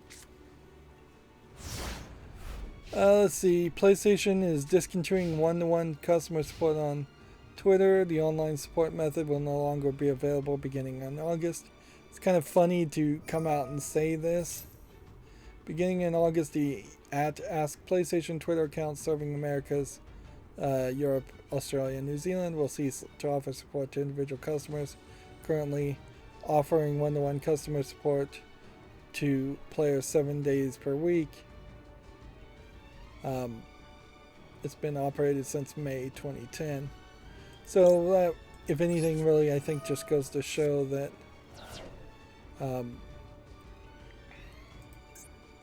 the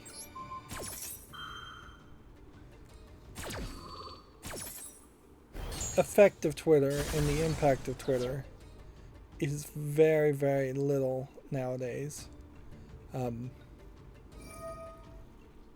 Yeah, and there were the glory days of being able to potentially complain about something on Twitter and have somebody actually respond to that quickly and appropriately is dead, and now they are just back to the standard method of operating as far as bad customer service is profitable and good for business. Moving on, the former Uncharted and Last of Us director Bruce Straley has announced a new studio. Wildflower Interactive is making smallish, creatively charged, uniquely styled games. Yep, this may very well be a case where we start to see a decent amount of people who worked on Uncharted or Last of Us leaving to make their own companies, and each one of them potentially is going to claim to be the reason why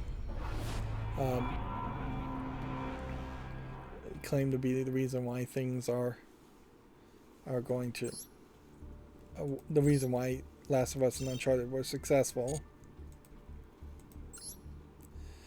Inherently, if it truly is a team effort to make a game, any member breaking off from that team and then forming a new team is just never going to be able to make the next game. And I really do feel like that is the case with video games, that it isn't just this idea that George Lucas made Star Wars, and George Lucas, if he lost Star Wars, could go make another Star Wars that was just as good, if not better. Because definitely that is not the case with George Lucas. George Lucas instead has not made anything that he was willing to show. I do believe George Lucas does make movies and shows them only to himself and a small group of friends, and never plans to release any of them. So at some point in the future, if George Lucas dies, there may be this collection of movies, which are probably just all ego projects and not that good.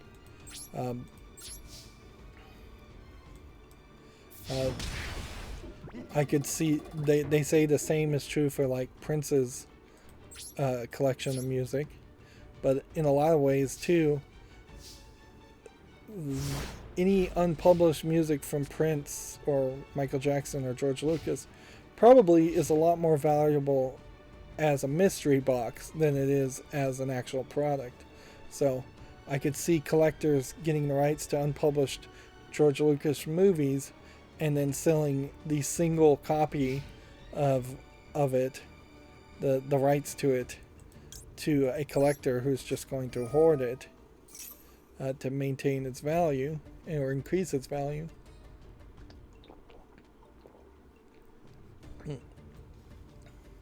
There is definitely an alternate universe where George Lucas could have sold Star Wars to Disney, taken all of that money, and then used that to fund making a new movie of some sort, and does not feel like he's done that.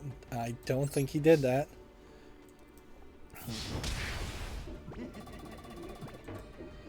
Let's see. Apparently FIFA for the Switch doesn't include any new gameplay features or modes. The Legacy Edition is lacking crossplay enhancements found in other versions, which, if anything, that once again highlights how the Switch is fairly limited and fairly underpowered, but it also probably just implies that EA didn't want to spend the energy to try and get that to work. I'm still having problems with Video Games Chronicles articles, at least some of them having a sidebar, so things are just not centered. I spent some more time on it, but it didn't really fix it. Let's see, I think we already talked about Inscription coming to PS5 and PS4 on August 30th. Now we're into the Gematsu articles. Tekken Bloodline premieres on August 18th as an anime on Netflix. Soul Hackers 2 Summoner's Guide Volume 6 videos out, showing off Safe Houses Meal Shop's second playthrough in difficulty. Platinum Games teases Platinum Games Reborn as it hires the former Nintendo executive. It's weird, certainly, to say Reborn, because it does really give off the impression that Platinum Games felt like they were dead or dying as a company, and I'm not sure that really is the case in the minds of fans. Yeah, they're an indie company that doesn't make a game every year, but yeah, I don't really consider them dead or dying. I would think you'd call that new and improved more. It does potentially speak to their own mentality. We already talked about the Wii U and 3DS eShops ending sales on March 27th. Alice Gear Aegis Concerto of Simulacrax has a story trailer. More of this. Concerto of Simulacrax advertisements. We definitely are getting back to the point where every single Japanese game is advertising itself over and over again. Don't need to talk about the photos again. A game called South of the Circle for basically everything launches August 3rd. Looks like it might be a survival game. Maybe with some narrative. Calling it an adventure game.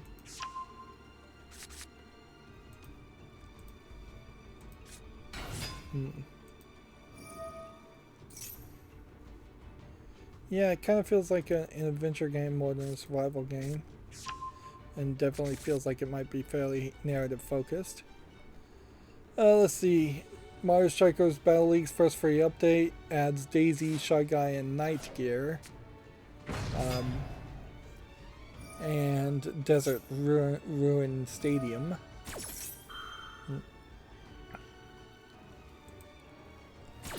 Let's see, The Legend of Heroes Trails from Zero gameplay trailer has been revealed. This is an RPG game, turn-based RPG.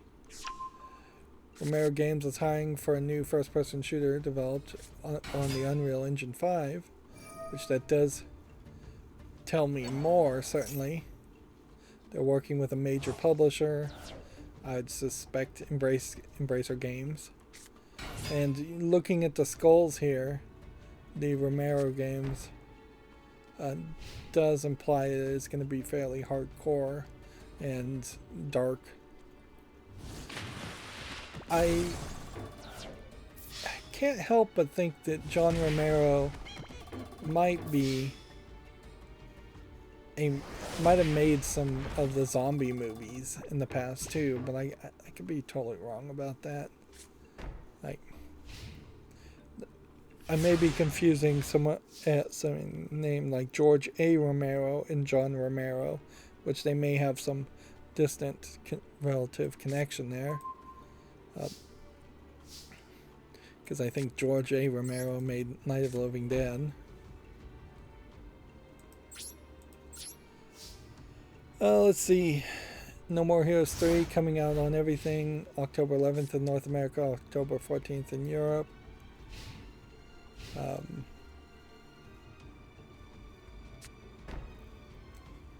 don't know if there's anything else really needed to be said there. PlayStation Plus Classics Catalogs has added Disgaea Afternoon of Darkness. It's amazing how many Disgaea games there are, considering how few people, I think, actually play them.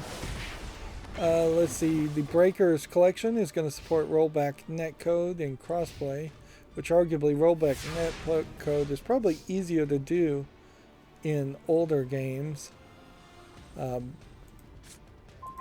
it is in newer games, because newer games are pushing the hardware to the max already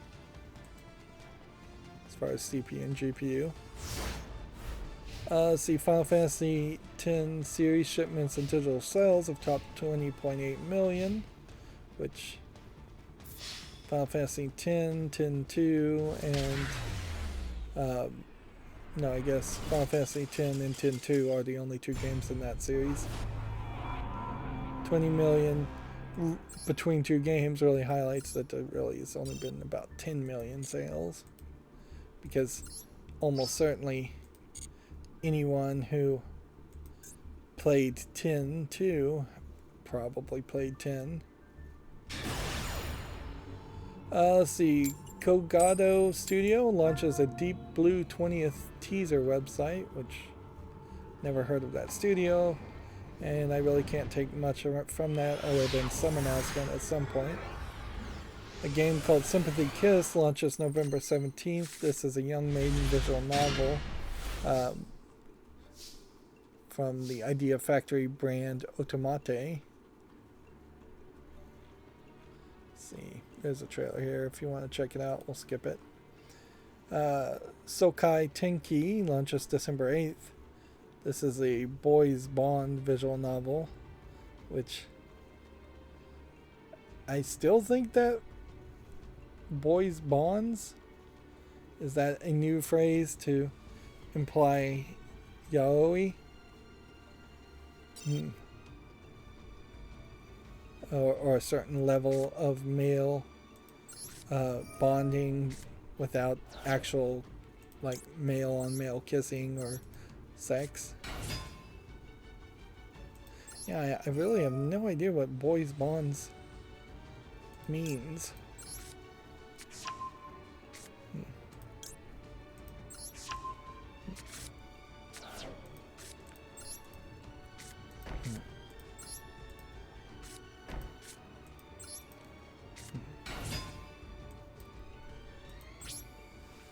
Like, ideally, you'd want to be able to play Yu-Gi-Oh! And either win on the first turn, or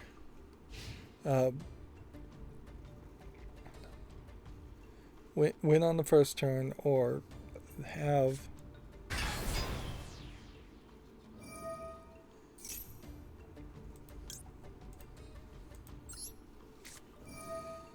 something that overpowers the player and scares the player away.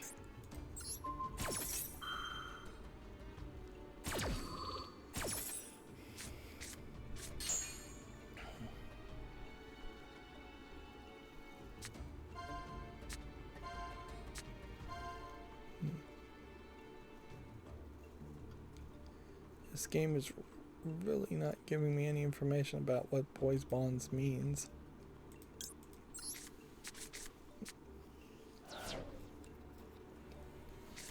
Let's see. Acquire Game Show Mini Adventure Academia Special has been set for July 23rd. Looks like this is going to be Acquire announcing some kind of games. Probably not too many that we've heard of. Famitsu has its review scores for issue 1755, giving Azure Striker Gunvolts 33 out of 40, F1 22, 32 out of 40, Komajoi Remilia Scarlet Symphony 29 out of 40, Live A Live 33 out of 40, and Surviving the Aftermath 31 out of 40. So all fairly average scores. Although a 31 compared to a 33 probably means a lot more than you would think. Right.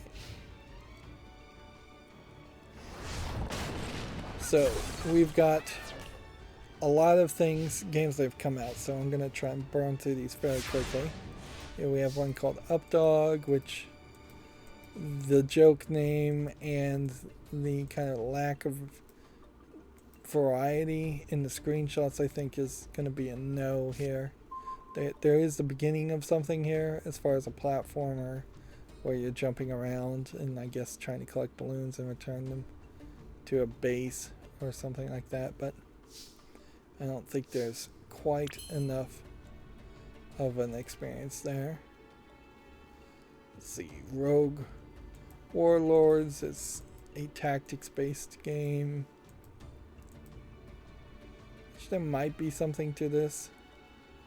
Like, what's funny is this is getting to the point where I'm desperate for more and more Spotlight games. So this is really a case of a game that personally I'm not going to put on the follow list, but I am going to keep for the YouTube Shorts, which is fine, I guess. Then we have Remnant Records, which it doesn't look quite enough like a spooky game to interest me. Like the problem definitely boils down to you can skip 9 out of 10 spooky games and you won't miss anything, even if they are decent games.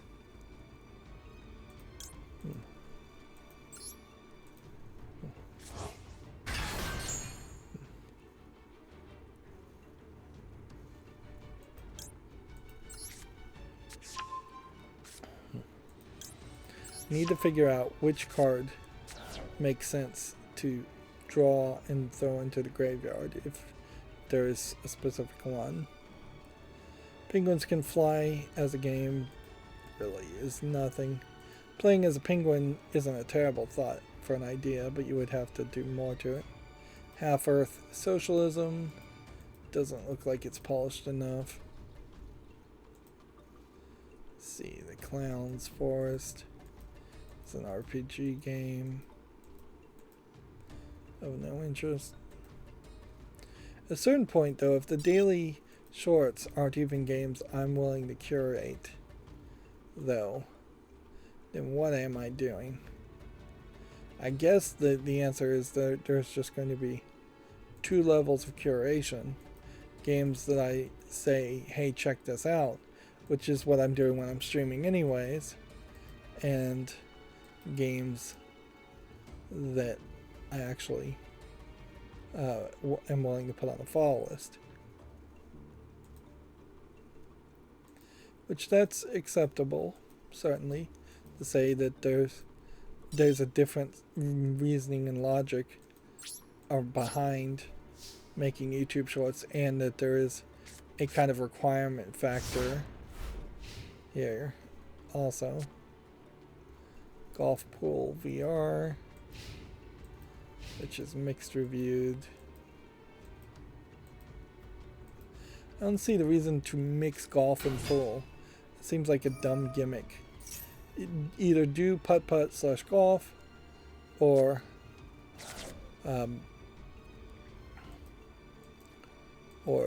do a billiards game, pool game. Here we have a game called Iku Succubus, which once again feels like one of these games where you have very giant-breasted succubus girls, anime girls that have been censored and covered up to make it not an adult game. Even though this is tagged as adult only, maybe that's just for the screenshots. Maybe there is a censoring patch. Now this did come out on the 19th. But see here, it says it contains strong language and suggestive themes, even though it's marked adults only, and there is no adult content patch. So what's going on with censorship on Steam, really? Like, even the developers and publishers don't seem to be know what to do here. Unless there is just some other storefront that they're censoring for already. It makes very, very little sense. And this is just a dating sim visual novel, so it's not really a game that would make it to the fall list. But very much that is a prime example of a game that is not going to satisfy anyone. It's not going to satisfy the adults only fans, because they're not going to see the explicit content. It's not going to satisfy anybody who was looking for pure censorship and everything to be young kid friendly.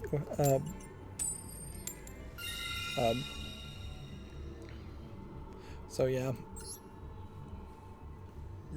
there really isn't an audience there, unless you are just a horny teenager that wants to play games but also knows their parents are looking over their shoulder all the time, but are also okay with suggestive stuff as long as there isn't actual nipples showing. I mean, it's such a narrow audience there. It makes no sense at all. Moving on, here we have a prologue game, so we can just dismiss that, although arguably I should consider prologues for shorts too, YouTube shorts also. Although, probably would never do that. Bit sword, doesn't look like anything. Embers of the zombie battle mage. Looks like someone is trying, but they're just not a good animator.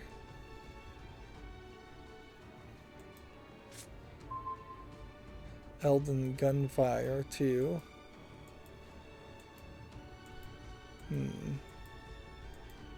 There might be something to that. I'm experimenting with the YouTube shorts right now also by putting them late in the evening, and almost certainly that's a mistake, and almost certainly that will be a thing that I undo fairly quickly and put it back to early in the morning.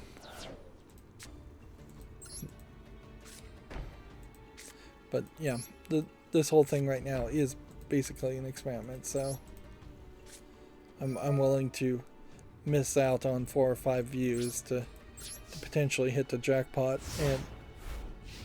and figure out that I am getting a lot more views somewhere else. This Hazel Sky game looks slightly interesting. This game does not, even if we did have that Succubus game come out on the 19th, which would have been Tuesday, even though it is in the adults only category, that's hardly a game that I can put under the category in my mind of an actual adults only game or Japanese adults only game. It's a censored game. It clearly falls under the category of being, here's yet another example of a game that was pushed into self-censorship either by Steam not being informative as to what is acceptable and what isn't on their site, or by just the developer's own decision or other outside influences. Regardless, even if we can't find who is the puppet master behind censorship, which is very often, I think, going to be the case, that doesn't mean that we can just then assume that censorship is not happening. I'm going to put this on the fault list even though it's a little pixely. I think we have to assume that censorship is happening, and anytime we see something that's obviously censored, regardless of why or who pushed for it.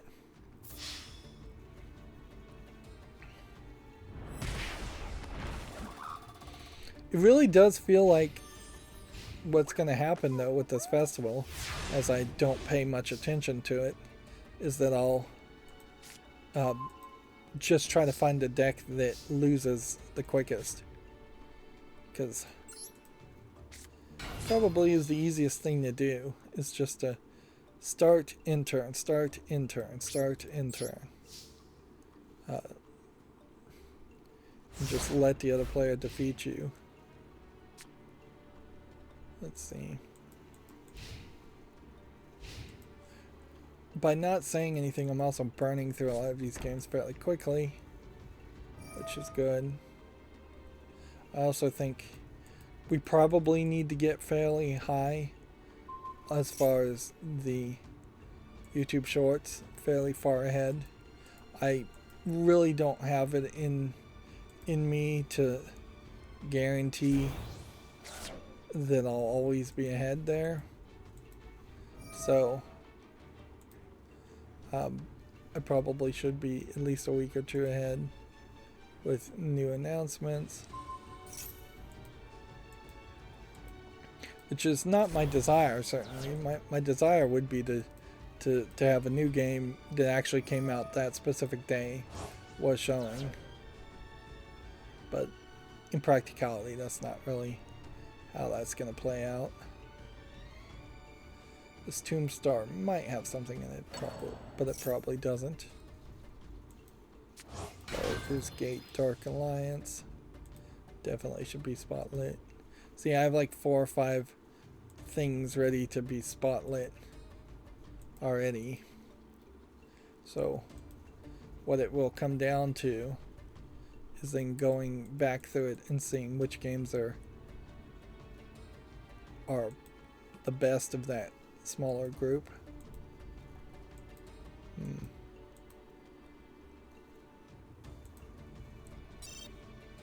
Right. Yeah, I do really feel like the best way to do this is to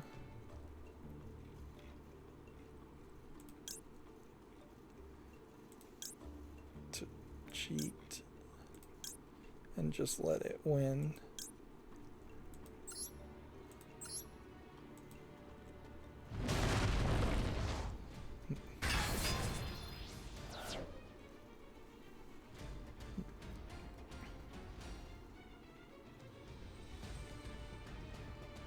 Yeah, I don't know what this coin operated is. Let's go back to news. See, Ys 8 Lacrimosa of Dana for PS5 launches November 15th in North America, November 18th in Europe, according to Gamatsu. Sword and Fury Together Forever for PS5 and PS4 has a new trailer, if you want to check that out on Gamatsu. Konami and World Baseball Softball Confederation have announced a partnership to develop a new baseball video game, which, okay, I guess. It seems like Konami is definitely trying to get back into making video games, but I don't know how long they will actually try. As soon as the economies change, I wouldn't be surprised if they give up on making video games. And I wouldn't be surprised if they're not that good at making video games anyways. The No Man's Sky Endurance update is now available, which looks like that's a really big spaceship. And I guess No Man's Sky is still getting updates, and it really does at this point feel more like there will just never be a end to No Man's Sky's updates until the game is effectively abandoned. Alright, so let's look at this. We are at 1100 after playing for a couple hours. The reward list wants us to go up to 5,500 to get this art, monster art. And then it wants us to go up to 11,000 to get gems, at which point you start getting legacy pack tickets, which it's nice to get those, but it's not really necessary. We have way too many of them anyways. Then if you get up to 22,000, you would get a title, which the titles themselves are pretty useless. Meanwhile, it's about a week as far as ranked duels go to try to get up to platinum. After that point, I could see myself stopping platinum. We've done quite a bit of exhibition rewards, which will just end up giving us a lot of gold. And then our dailies, though, we didn't do anything. So there's a real need to play ranked. And we are now done completely with this. So that's it for the duel pass. So we now have 40 days extra. So let's see. Can we hop into one game, really pay attention to one game, and try and accomplish something here? I won't move up to platinum with this victory, but if I win, then there's an argument to playing one more game, really paying attention.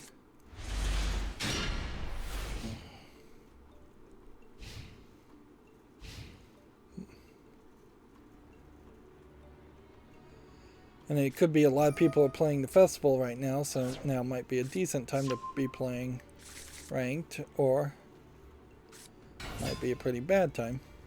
If I made it up to platinum, then there's an argument to potentially just losing the ranks, the daily ranked challenges, and losing those crystals.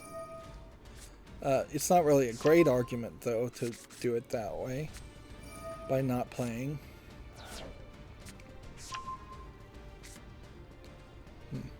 If anything, I think falling back to potentially silver probably doesn't matter that much. I think I am a good enough player, I have a good enough deck here where I think you can recover. This is pretty bad start. Let's see, Gamatsu also says Discord voice chat is coming to Xbox Series and Xbox One, which arguably means maybe Microsoft is even thinking about dropping in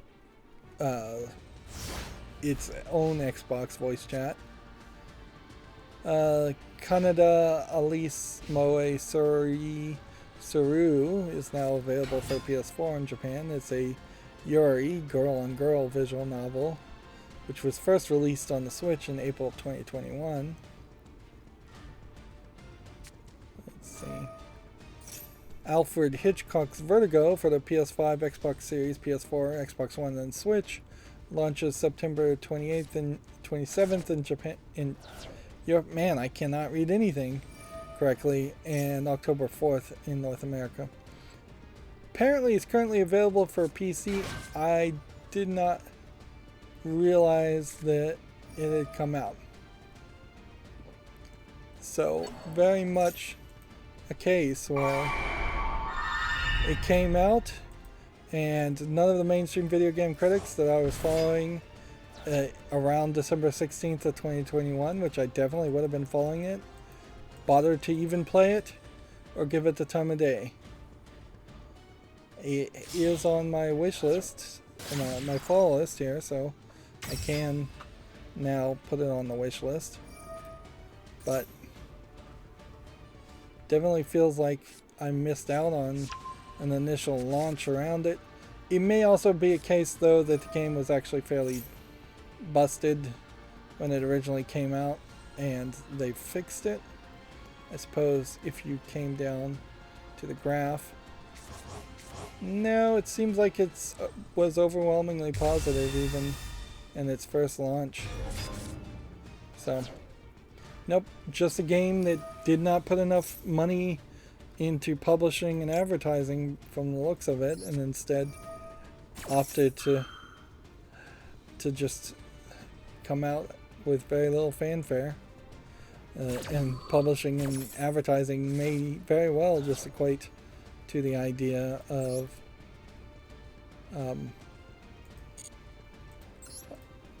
it may very well just equate to the idea of bribing mainstream video game journalists.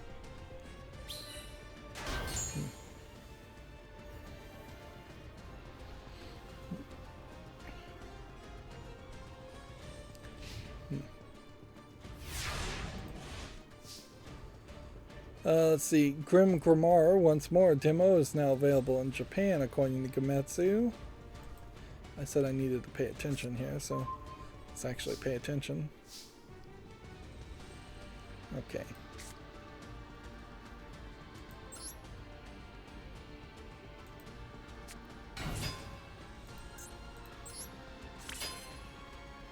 Alright. See what we can do here.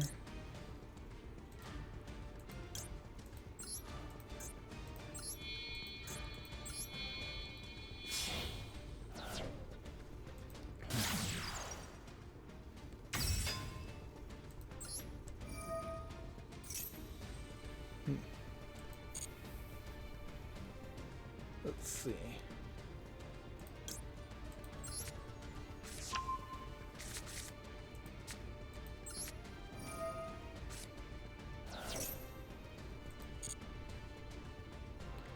So, yeah, I guess if I sent this to the graveyard, now I could send this to the graveyard, although probably is better just to send this to the graveyard in this case, since I've already sent one of those to the graveyard. And then set one here and activate one here. And then this, this, this, and this.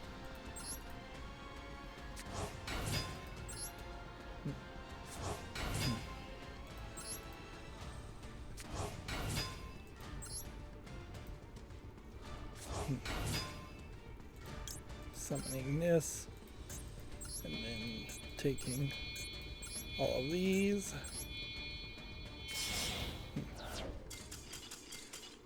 There, we've got our victory.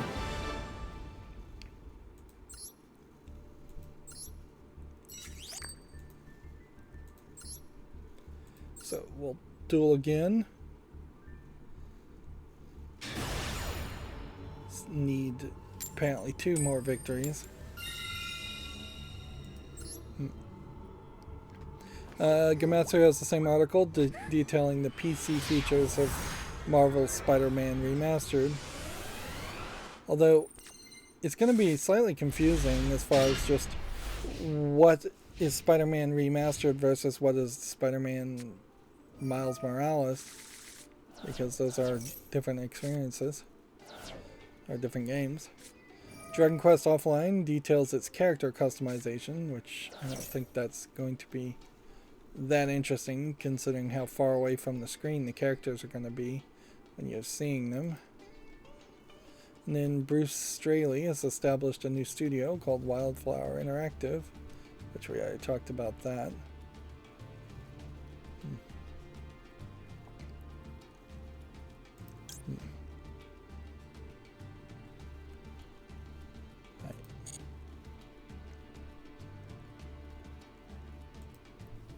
Of course, the problem with jumping around here is everything that I keep potentially just make a YouTube short on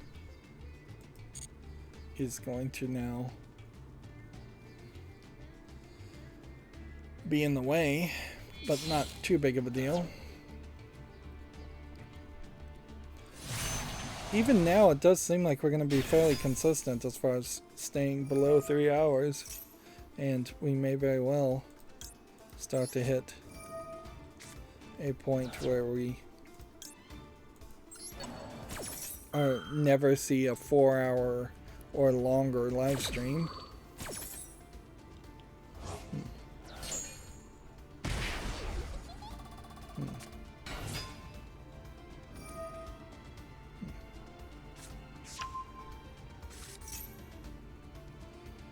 Let's see, we have a game on Steam here called Way to Cake, which just looks like it's a platforming frustration game, precision platformer. Here's a game called Harpoon, which looks like it's kind of a top-down harpooning game, top-down twin-stick shooter type game with harpoons. Realms of Magic, I need to actually play.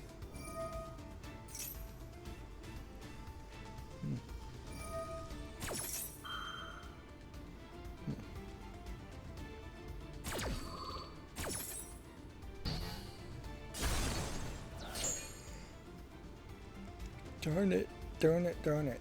Well, I may be doomed here. I may not be doomed though. If I can potentially play this Zodiac card and then survive. I guess the surviving is going to be the hard part there. This game, Realms of Magic, I don't think has anything quite polished enough visually. It's just way too much brown when you look at it.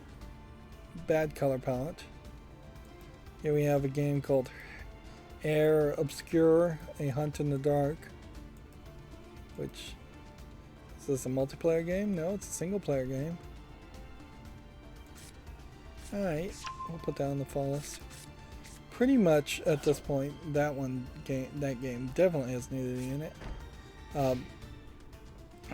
Castle is the name of it, and it's, from the looks of it, a visual novel where a woman or multiple women are in a dungeon / sex dungeon with a lot of nudity in it. Again, more Western 3D model of women, no moe art style or anything like that. Seems like it's mostly a visual novel in the way it plays. Maybe you can make some slight choices.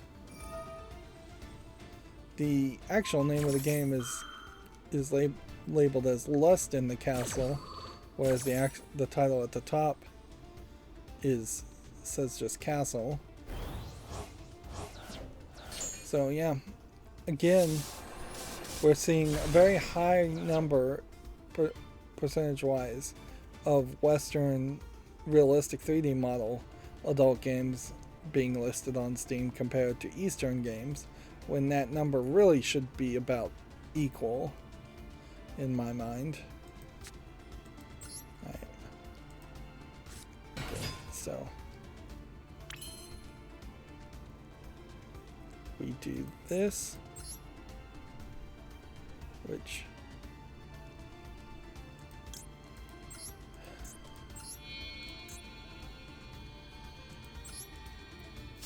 I think this is going to be a fairly standard twist. Here we do this. We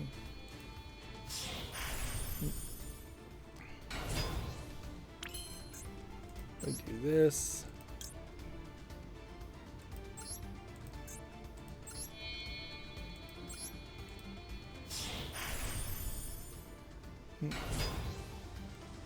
And then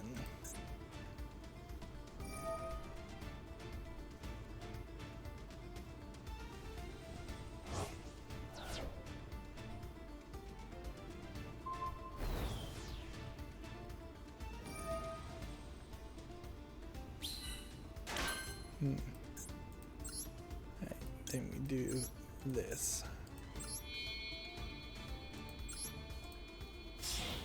Put it in defense mode while it's here. And then we'll just activate this ability. Discard one of these. Destroy that. And then end the turn.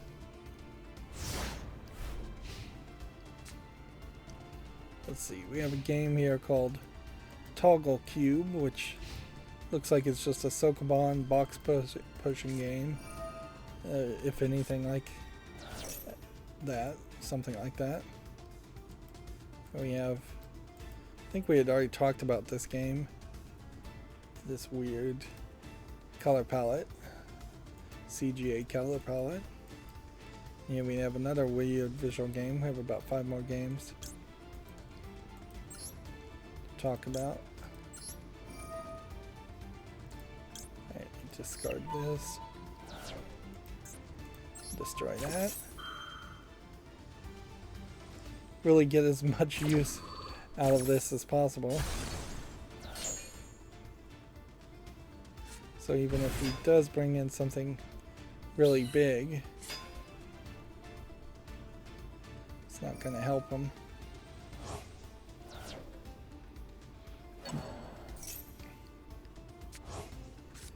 Yeah, we have a game called Hyperwheel Overdrive.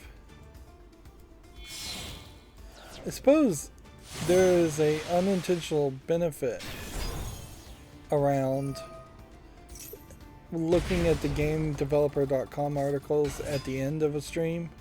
I'm usually a little bit more exhausted there, or well more exhausted there at the end. So there's less ranting potentially that I'm going to go through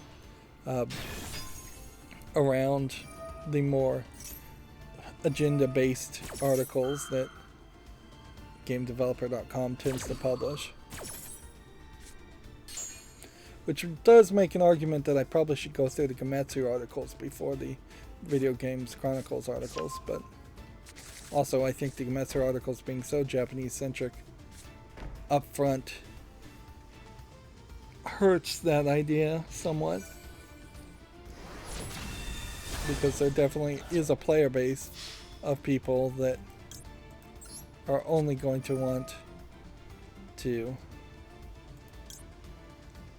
play as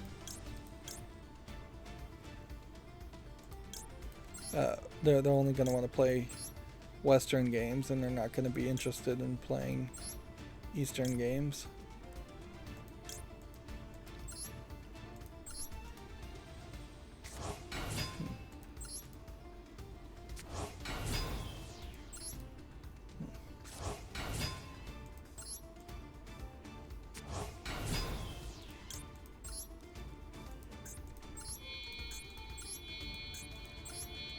Really trying here to win.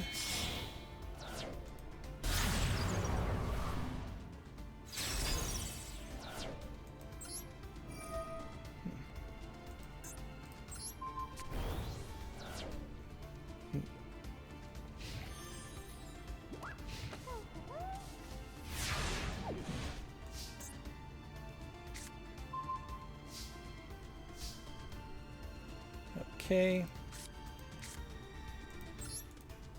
Summon here.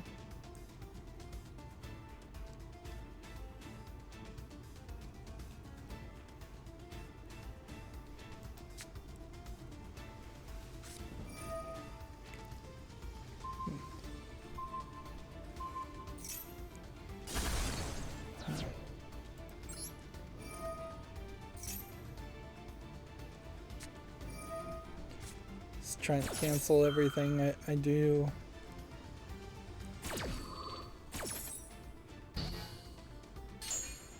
Alright, well, I think we can still win here. It's just in the turn. Here we have a game on Steam called Individual Land, which looks like it's too similar to a Chinese game. It's an English and Turkish language game. By the way, we have eliminated Chinese games, so no longer do I need to push the narrative or point out that there is a ton of low-effort Chinese games. Maybe once in a while I'll go back and look at non-English language games and just give that a look, but it makes for a quicker stream, certainly, to not have to say the same thing. Also makes it, though, for a quieter stream, as I look at games like this, Ultimate Soldier, and there's not really anything to say, so I'll just look at them and then close them and maybe just sit in silence in the process.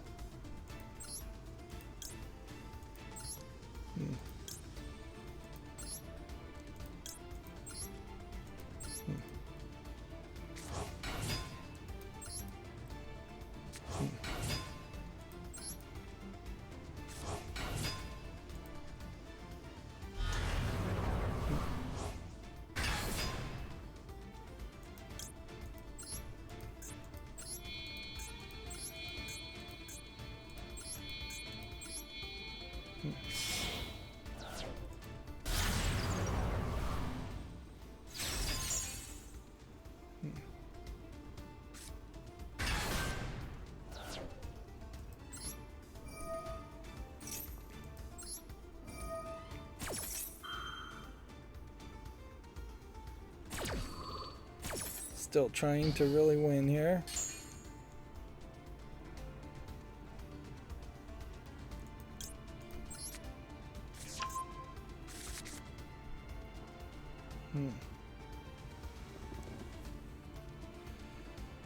Here we have a game called Can Jim Break This, which doesn't look like anything.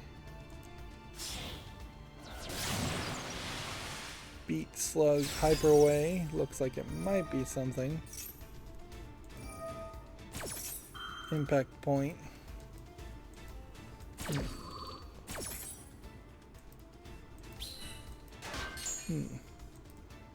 You know what it's gonna do is, instead of thinking so linearly, what I should do is what I meant to say.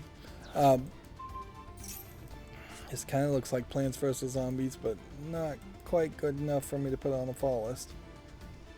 Is I should go 2 weeks ahead. So, and make it easy on myself.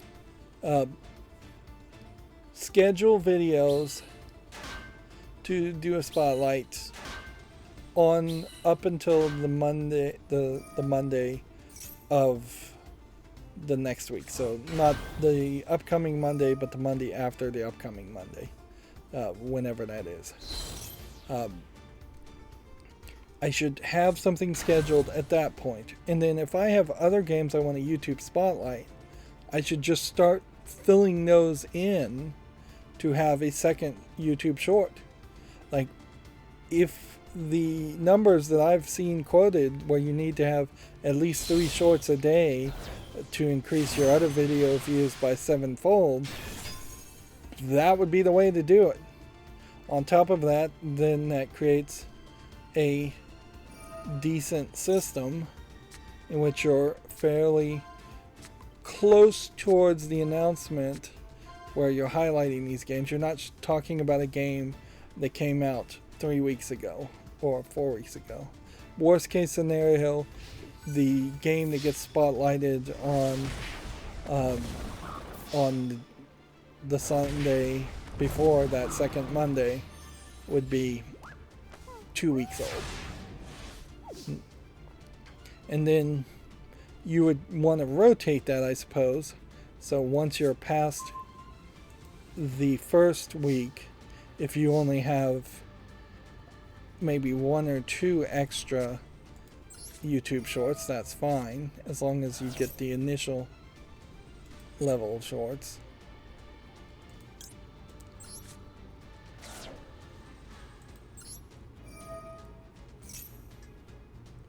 I didn't really need to do any of that.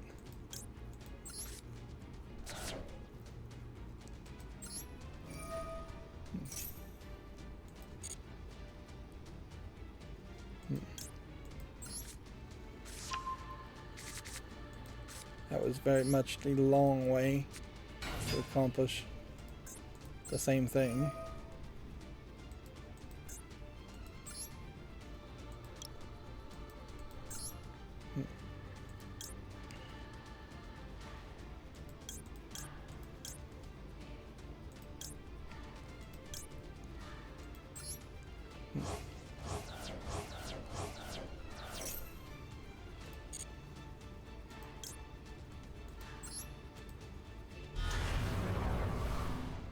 Oh, I also started to watch some of that Resident Evil live action show.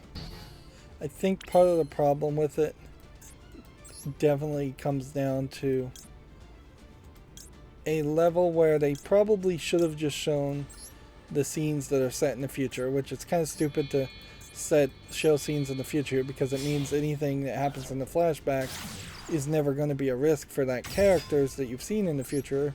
They're alive and well, even if they do try to do some weird twist there. But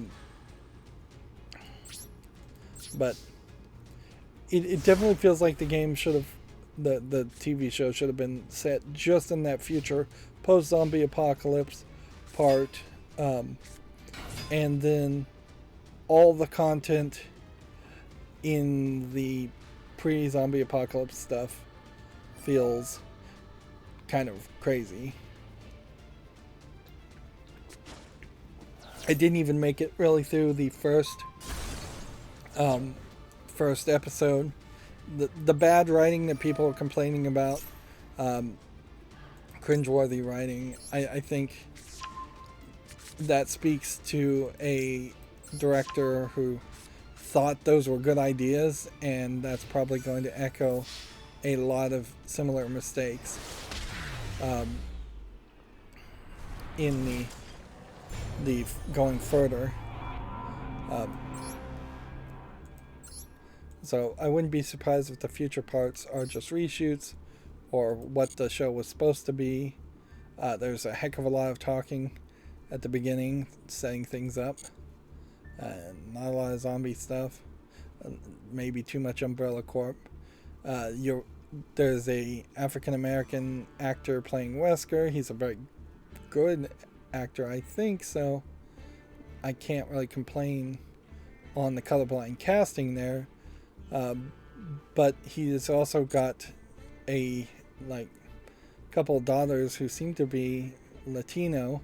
And Wesker, as far as I know, never had any daughters in any of the Resident Evil games, so they really are just going in a different direction with that. I imagine what they'll find out is that Wesker is not really related to them, and that they are some form of experiments by Umbrella Corporation, because they're drawing their blood every month and he's injecting it in himself, which that is a very Wesker thing to do.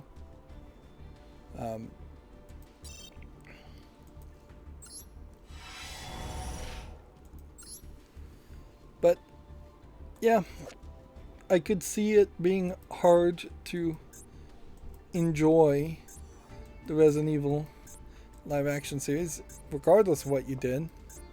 Like, best case scenario, it's going to be something like The Strain, and even The Strain wasn't even that successful of a series as far as a TV series.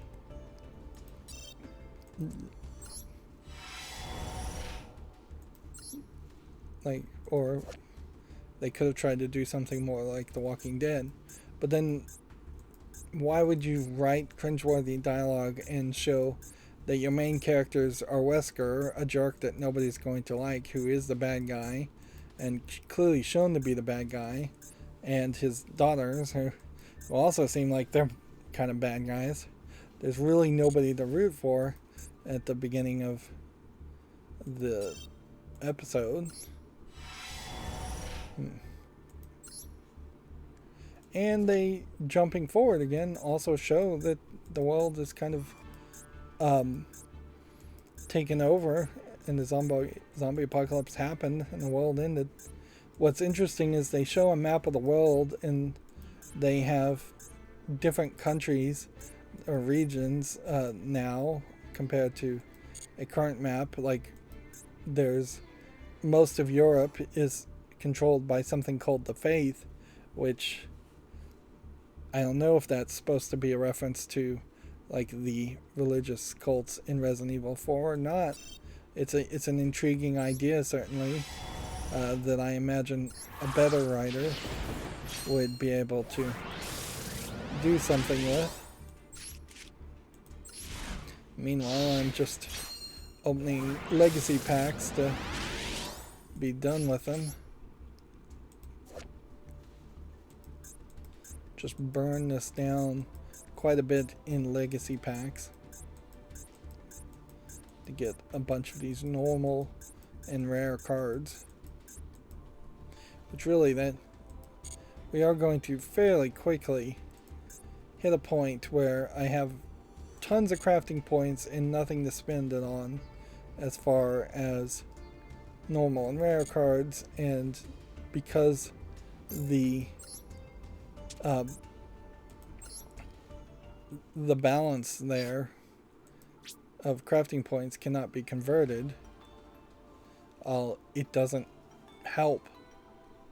Like any other collectible card game I've played, you would have been able to take these normal crafting points and convert them at some point, and I do hope that happens at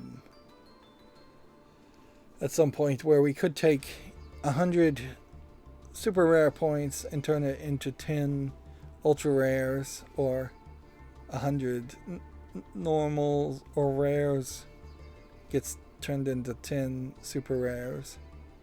So, and as far as actual cards we have, I imagine there's still a ton of cards we don't have without actually checking. And we're doing good on crystals. There's also a solo mission that we'll need to do, or I'll need to do at some point.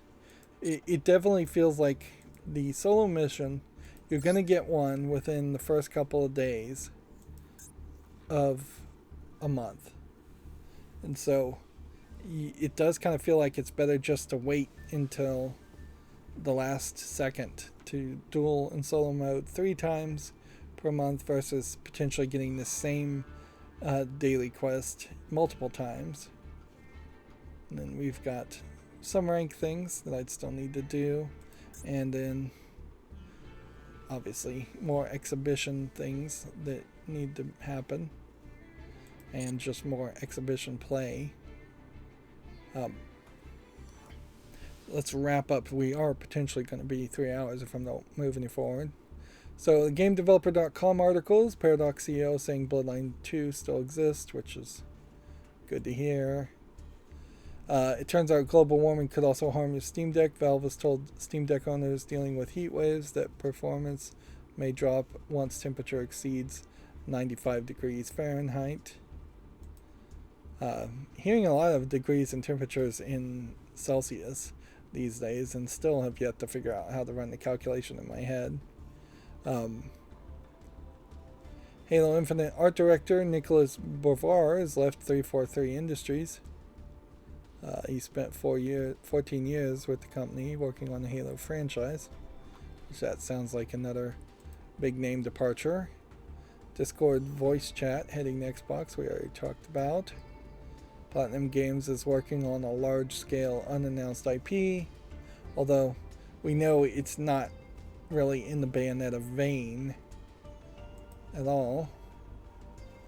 I can't help but wonder if at a certain level the Platinum Games felt like they had this albatross around their neck with Bayonetta as a character, and they really would have preferred to just continuously make Wonderful 101 and Beautiful Joe games instead, and people just had too much of a cry and demand for Bayonetta. They may be prisoners of their own success, which it's not a bad position to be in, but it sometimes sucks for artists and creatives.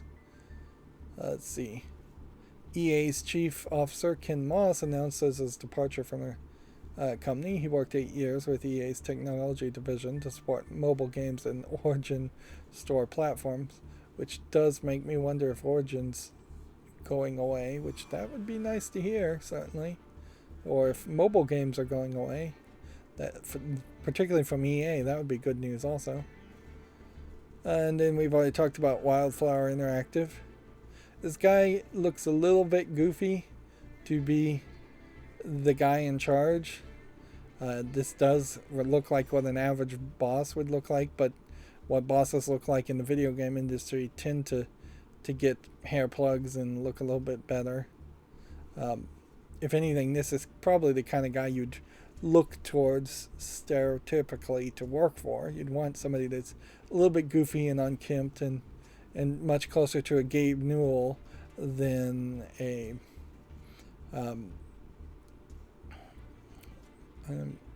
Major Nelson, I guess, would be a good example. Or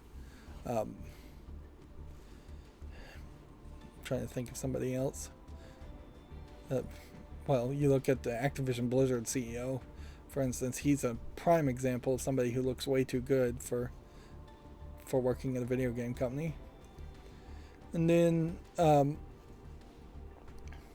apparently Fallout New Vegas has inspired a holiday in Nevada town. Obsidian Entertainment's beloved RPG Fallout New Vegas got a day of celebration in Good Springs, Nevada, drawing in 500 New Vegas fans, which that seems like that would be something you would want to promote a lot more. Microsoft owning the rights to Fallout New Vegas, I think. You would think you would want to promote that a lot more. Although looking around here,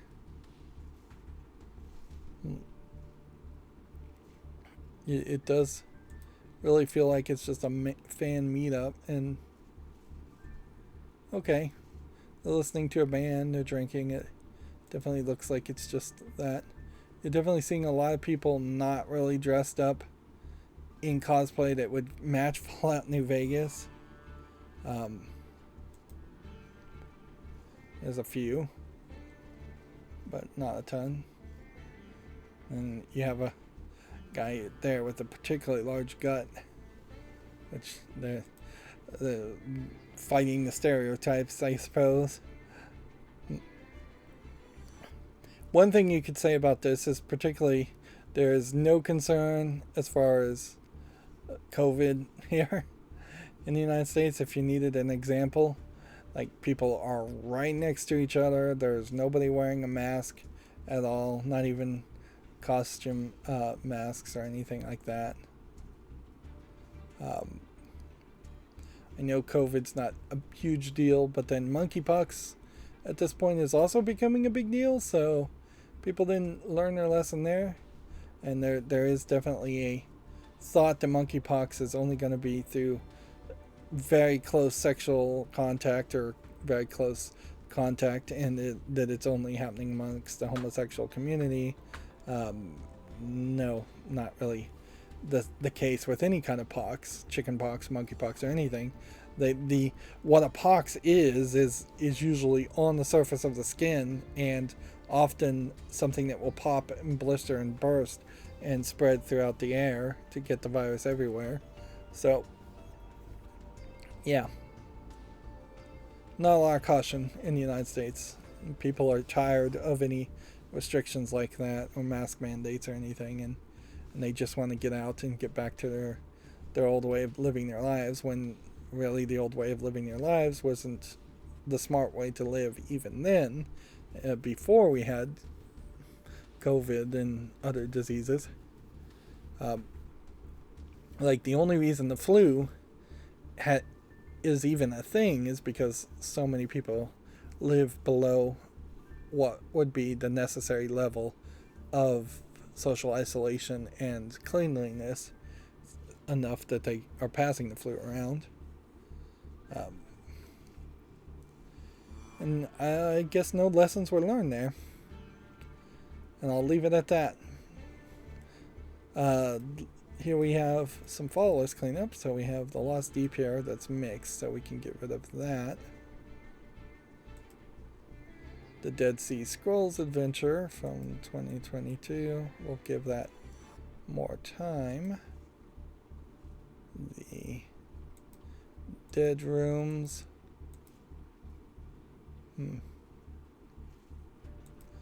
Looks to me like it's just a Backrooms clone. So I don't know why this specifically was on the fault list in the first place. Other than it feels like there might actually be a game here.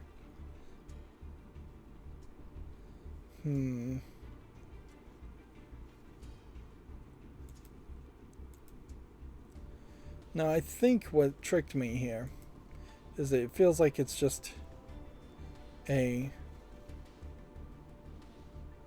random roguelike horror game.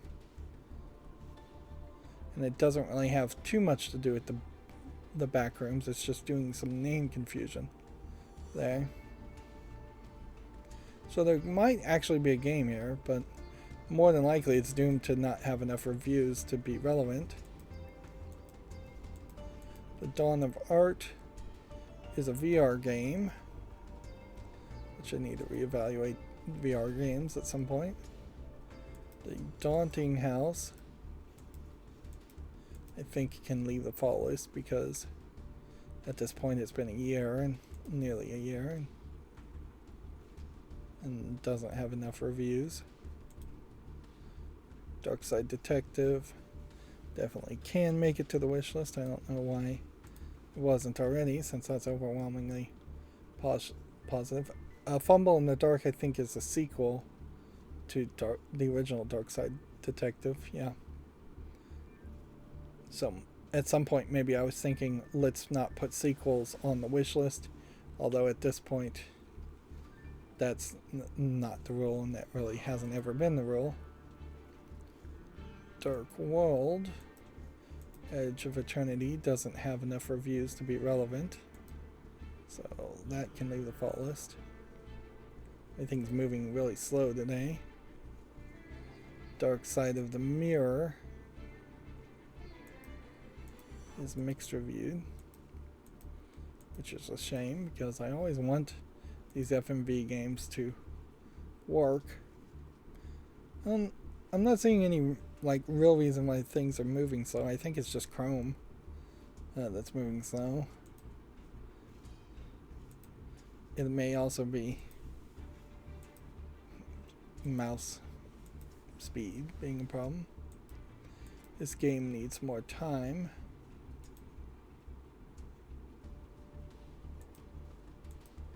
Dark Method. So say early access game, VR game. 83% positive from 2020. At which point do I stop giving some slack to the COVID pandemic though and say either it's got to be finished or it's not? I guess maybe I'll give this another year, or 6 months. But next time I see that game, I'm almost certainly not going to cut it the slack. And then the Dark Dwellers needs more time.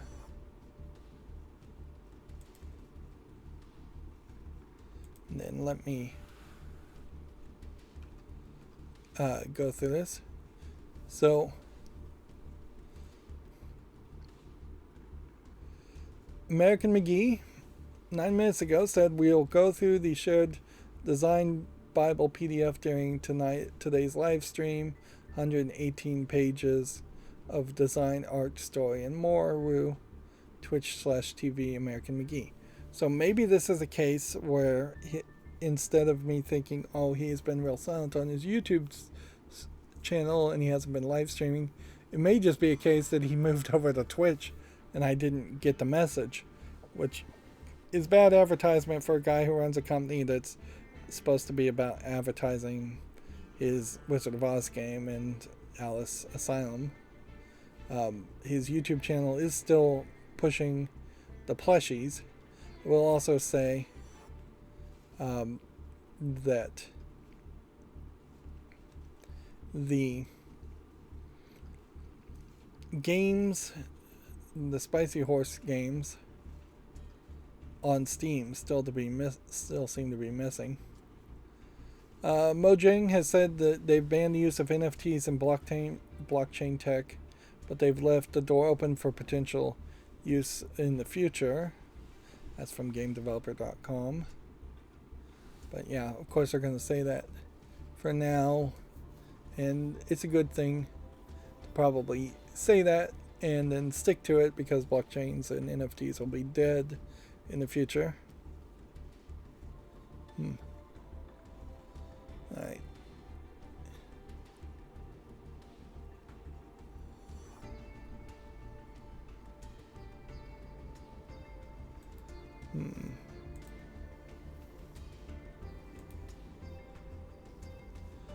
Apparently, there might be something more to that story about them doing the Fallout New Vegas thing, because that may have been some kind of contest. Let's see. Nope, that's not what I wanted to show. Let's see.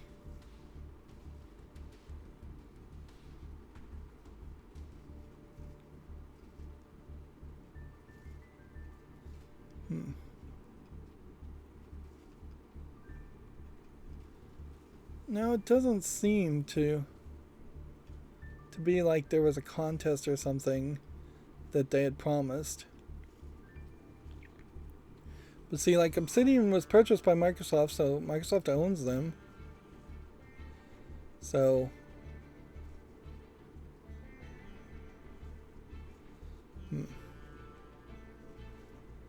it seems like that was just something that they did, and then they didn't advertise it at all. There's no contest around it. I wouldn't be surprised if there's some video game contests out there that have not delivered on prizes, or events that have just been canceled because of the events of the past couple of years, even longer. I guess the longest running example of that was the Peter Molyneux new God game promises to whoever won his mobile game would get a sales share of their next game, and then the next game they give away for free, so he didn't get any money from it. That guy got screwed. That kid got screwed really badly by Peter Molyneux and his new company, not Lionsgate, the Fable developer, though. And I guess it's somewhat worth pointing out that the completionist, which is who this is still with XPlay and G4, and G4 and XPlay are still around to some extent. There have been several people that have come and gone, and way too many controversies for such a small reboot. It's a small reboot in the sense that it really has not succeeded, and it definitely still feels like the G4 and XPlay stuff is dead. As far as Attack of the Show, I've not been following them, so I would assume that Attack of the Show in particular is also very much dead. Attack of the Show, if I was going to do anything with it right now, you would definitely try to get more Instagram and YouTube Shorts type clips and just have those coming out on a daily basis instead of doing longer running hour episodes for something that feels like TV when it's not really TV.